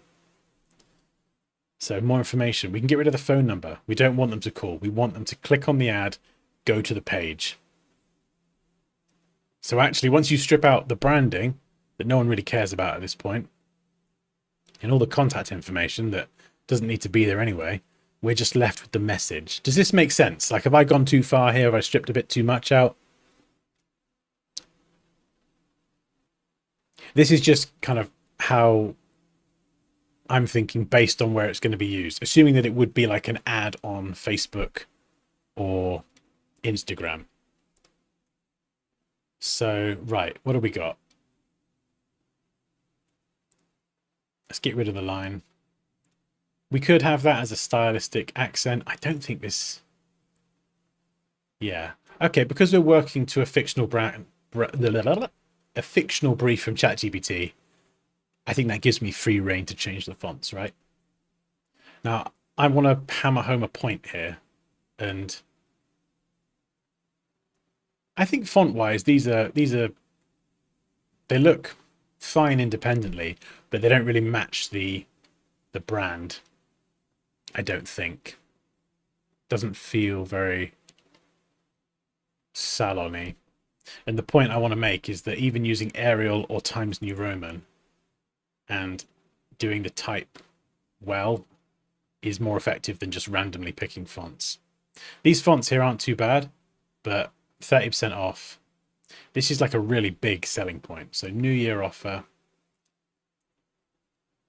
In fact, I'm going to do this whole ad with Times New Roman and Arial, and I'll show you how just using the most simplest of fonts that are on every computer can sometimes be better and more effective than just picking fonts randomly and without any sort of purpose or strategy behind it. So the offer here, we're going to go Arial. I'm a man of my word. Maybe not. Maybe we'll do Times. Those are our two fonts we're going to work with. And we'll separate these onto two layers. So we've got new, and then we've got offer. And we're going to delete that.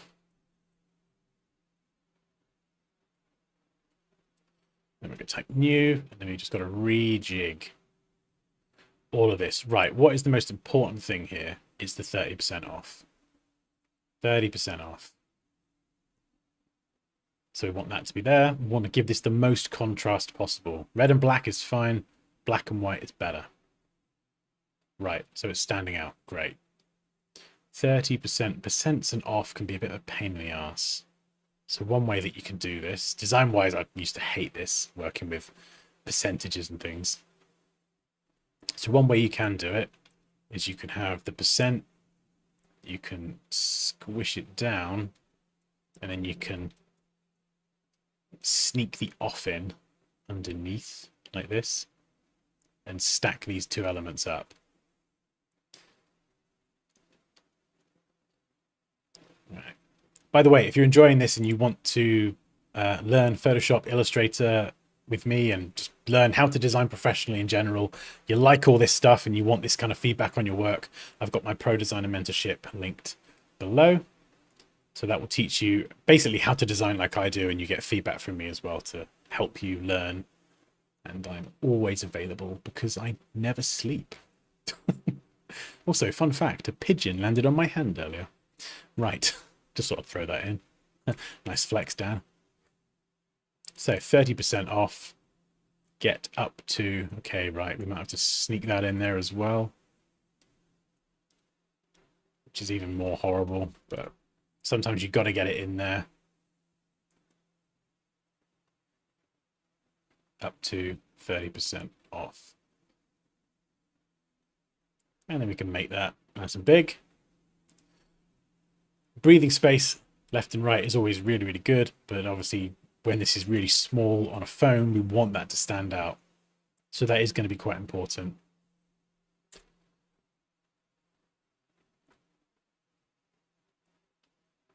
%30 off. New Year offer. Right. So let's capitalize that.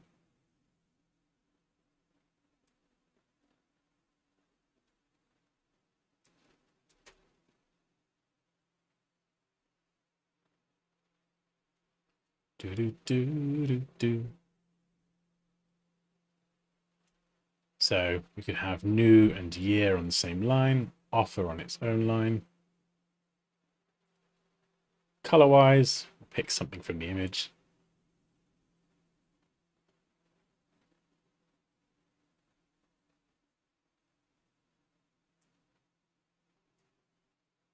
Maybe something like that. We could even make this a little bit more creatively interesting. Up to 30% off. And we're still using Times New Roman. So obviously we could use fonts to improve this for sure, but we're not going to at the moment. We're just going to stick with Times and see how far we can take it.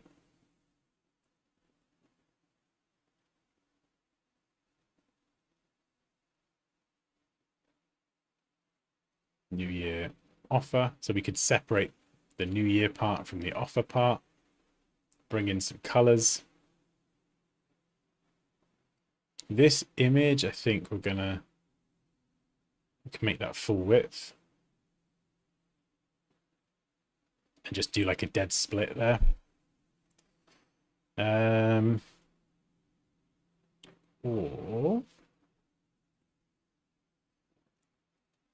Or let's try something else. Let's make the image the main thing. Full image. Nice crop. Now we've got a problem because none of this stands out. So we're going to have to add... We're not going to get away with adding shadows here, because if we start adding really dark shadows on a very light graphic, light skin, light hair, light background, light clothing, it's going to look really, really murky. So we don't want to do that. So another way is we could add some containers here. And we could add another one up here. We could actually even make this a little bit more fun and playful. So let's go with that pinkish color. Just resize that. And we could have it nice and neatly organized, or we could even kind of have it a little bit playful, kind of on an angle. And then we could do something like this and then go New Year offer.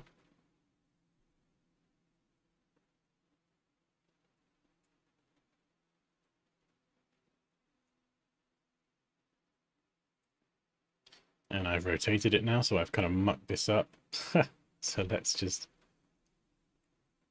try and fix that as best we can.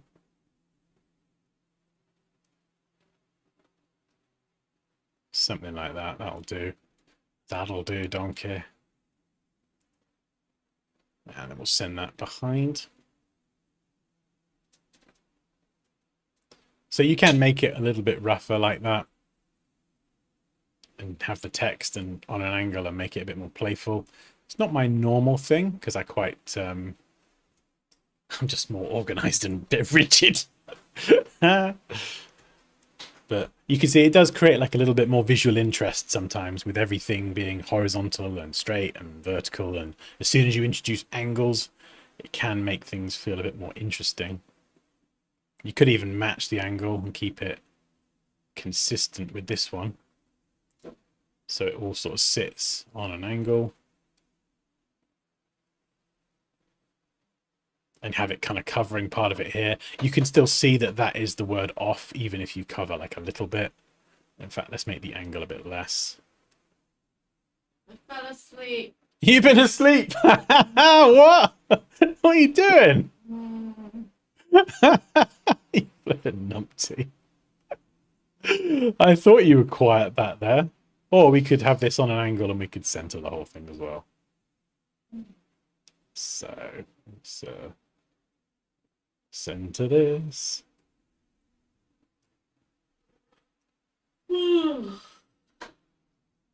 Yeah. So you could have something like that.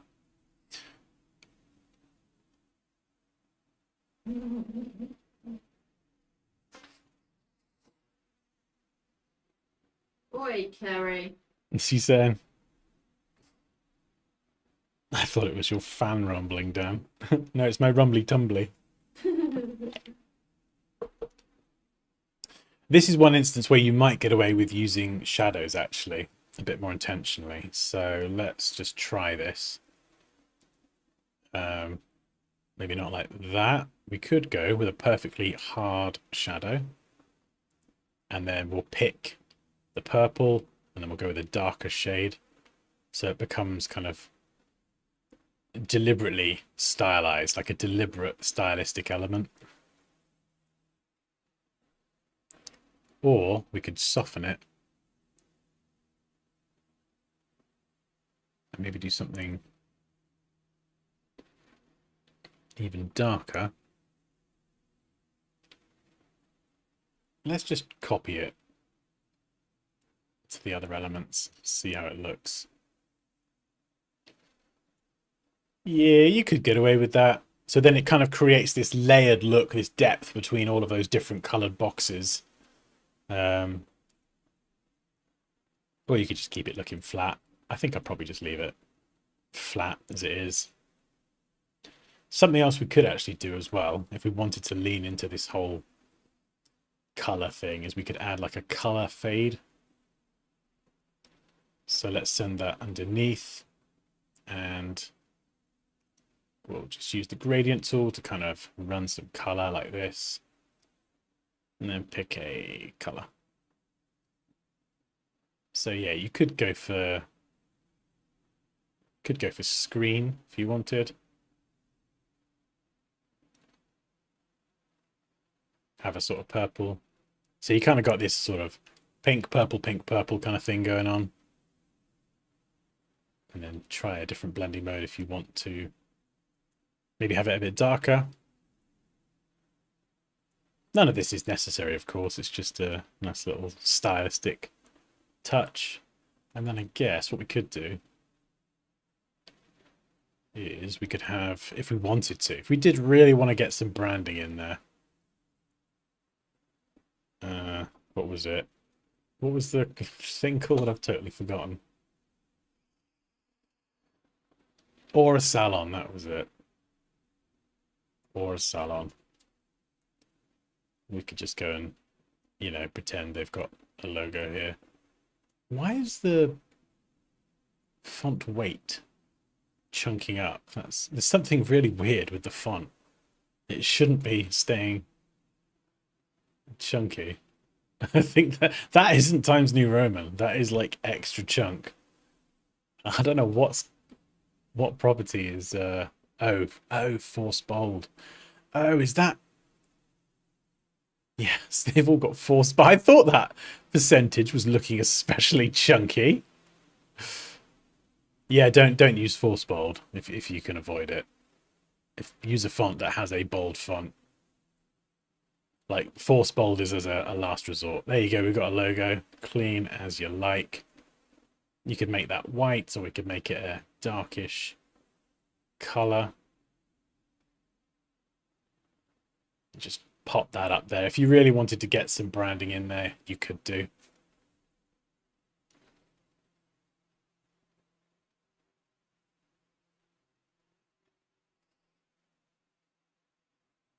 Yeah.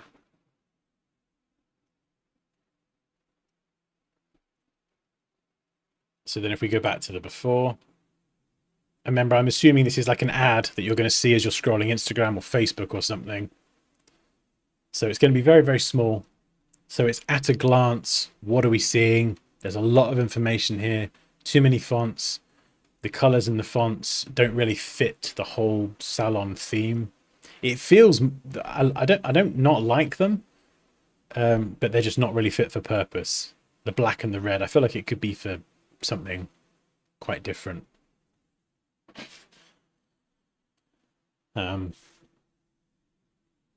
Yeah, so I like the fonts and the Aura Salon, the space tracking. It all looks cool individually, but there's no sort of strategy behind why certain fonts have been picked, I think. And I would for especially for like a social media graphic or an ad, I would just opt for something a bit simpler. And that's always the place where I start. Like, I know this was a brief from ChatGPT, but I'm always thinking about like, where's it going to go? Where's the thing going to go? So if it is going to be on social media, do we want to flood people with the website and all the socials and the phone number and we want them to click on the thing. Otherwise they scroll in straight past. They are gone. You've got a few seconds on social media.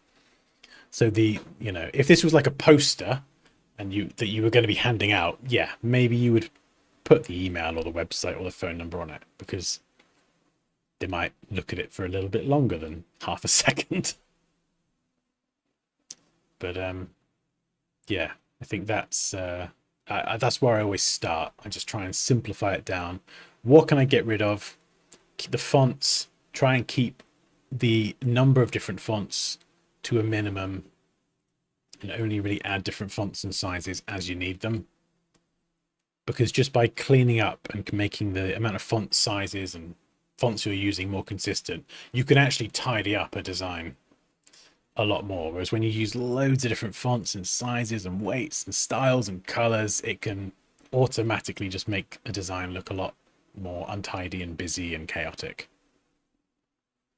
And this is using Times New Roman. We haven't even gone into crazy fonts, and we could change this to a sans serif as well. So we could go for, as I mentioned, Arial bold. And I'm not saying use Arial in your designs at all, but I'm saying if you have a choice between, using the most basic fonts and using them well in terms of picking, the font, the weight, getting the alignment right, using tracking, which is the spacing between the letters well, getting the line spacing right. If you've got a choice between that and just picking loads of other random fonts, definitely go for a simpler font and execute it well.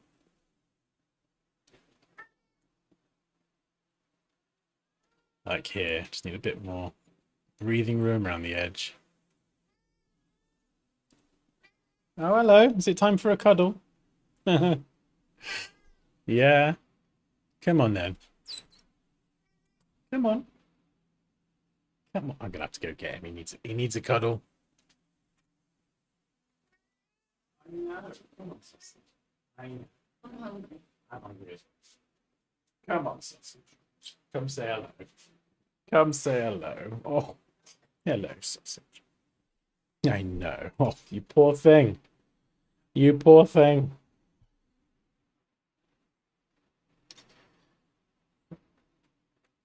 Oh, awesome, Pixel. You're very welcome. Yeah. Oh, that was fun. And this was just one design. That was just kind of an off the cuff thing. Yeah, you big baby, aren't you? You big baby. Big baby. Hey Dan, do you have a course? Yes, I do. So if you enjoyed this and you found it useful and you want to learn how to design like I do, the tools I use, the way I think, and you want feedback and essentially mentorship from me, where you can just message me your work, questions, and I'm there to support you as you learn and grow as a creative professional. I've got my Pro Designer mentorship linked below. If you've got any questions, hello@dansky.com, and I will do my best to answer. But yeah, oh, this has been fun. Hello. Oh, little kitty cat. Oh, little kitty cats.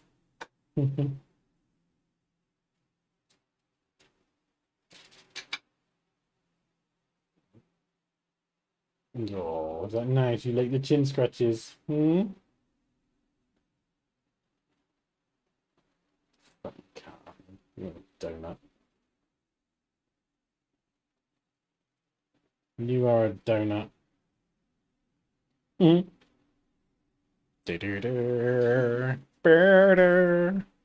Kitty ski, yeah, indeed.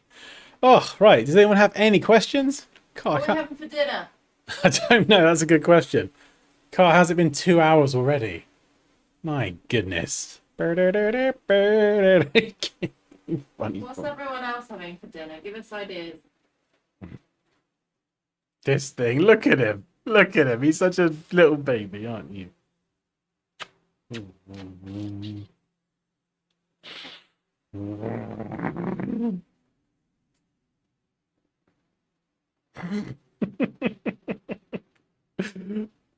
Wings. I nearly said that earlier. Oh. I had to unfollow them because I just sad. I actually looked them up earlier to see if they were nearby, but they nearby? no, they're not. Well, they are nearby. They're in Bristol. Oh, I have to go and say that. Gert wings. Oh no. Ooh, chili con carne. That would be nice. What's your cat's name? Crumble. We've got another one, Rue, but he is... I don't know where he is, actually. Somewhere. Some Turkish food. Oh, my goodness. I don't think I really know much Turkish food. Irish accent. Yeah. Irish accent. We could get a kebab. I don't know. I reckon that'd be quite nice. Is a kebab's actually Turkish. I don't know. I think they might be a wee bit Turkish, aye. It's like our Indian curries aren't like traditionally Indian. No, they're just completely full of all sorts of Yeah. deliciousness. What are you looking at me there for, cat? Looking at me with those loving eyes. I flipping love it, I do. Kung Pao chicken. Fried. Oh my god, I love a Chinese. Kung Pao chicken! Oh.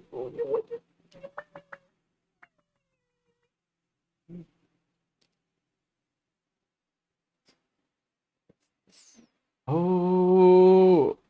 No, we haven't done a cheese segment yet. Does anyone... Someone throw a cheese out. We'll do a cheese segment. I've actually got Jesus. proper... We are going to run out of cheeses. Let's pick a different. We're going to do chicken segment next. Sorry, I'm going to have to put you down while we do cheese segment. Nice carrots. What did he order?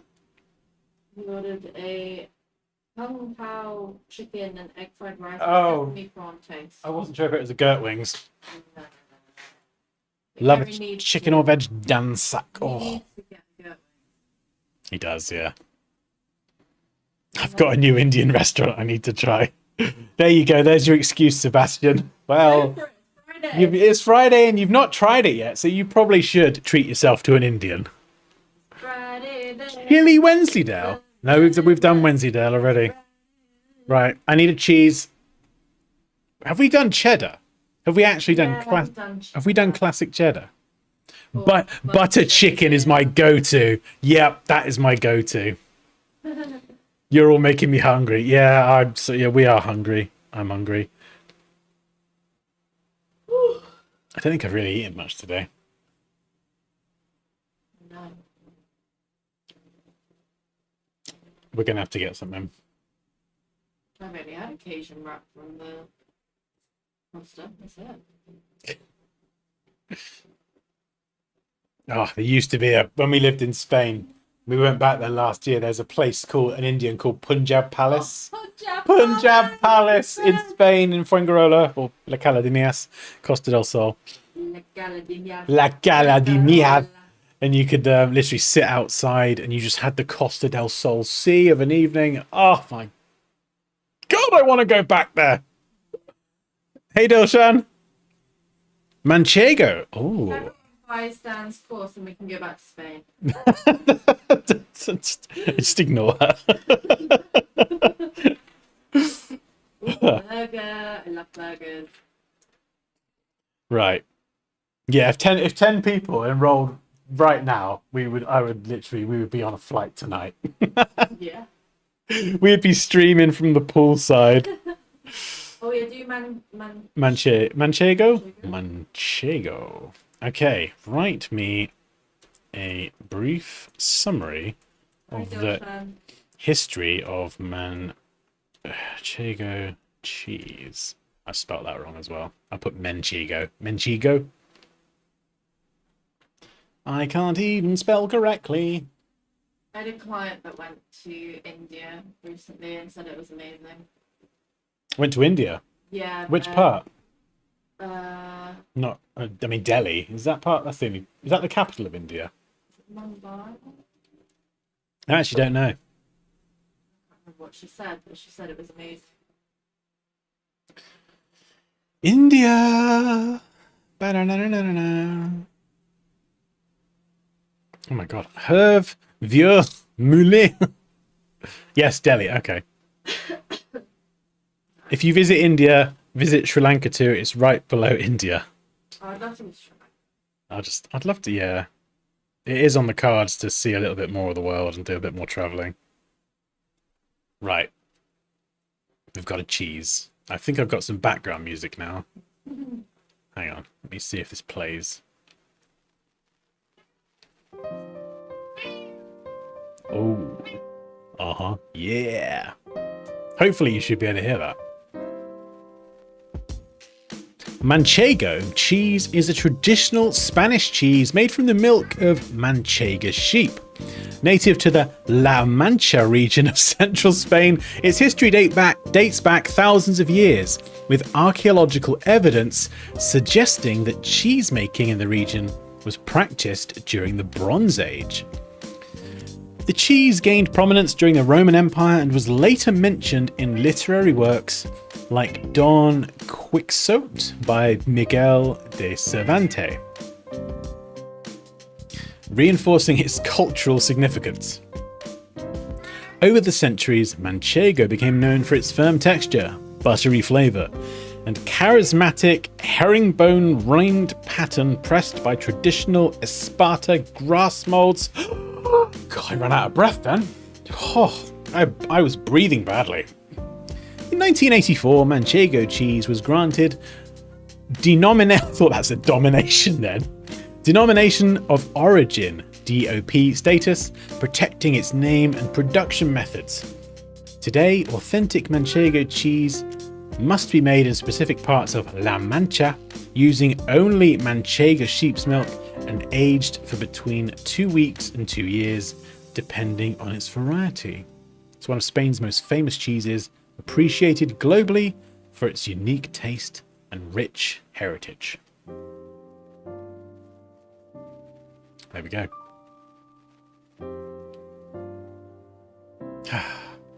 Breathing badly. Poorly timed breath. I was like, I've got to get to the end of this sentence because I'm about to run out of breath. Oh dear. Please tell me how he died. He ran out of breath while speaking badly. Oh my goodness. Right. Yeah. So Pro Designer Mentorship, there is a link below. Thank you so much for joining. It's been fun as always. If you do want to join the Discord and submit your work for the next one, there is a link in the stream description to do that as well. I think I'm almost caught up on submissions. So if you do have some work and you'd like it reviewed or feedback, whatever, well, if you've already enrolled in a course, message me anyway, because that's what I'm here for. But if you haven't, just feed me work, post it in the Discord in the stream description doodah. And yeah, we'll do some more next week. He died doing what he loved, talking about cheese. If I had to choose a way to go, Paul, it'd be up there. Ah, right. Amazing. We're going to get some food now. Yeah, we might do another one over the weekend. We'll see. We'll see where the chips fall. Oh, I'd love some chips. Oh, delicious. Anyway, if you are interested in the Pro Designer Mentorship, then here is the trailer. Have an amazing evening, and I'll see you later. Bye. Bye.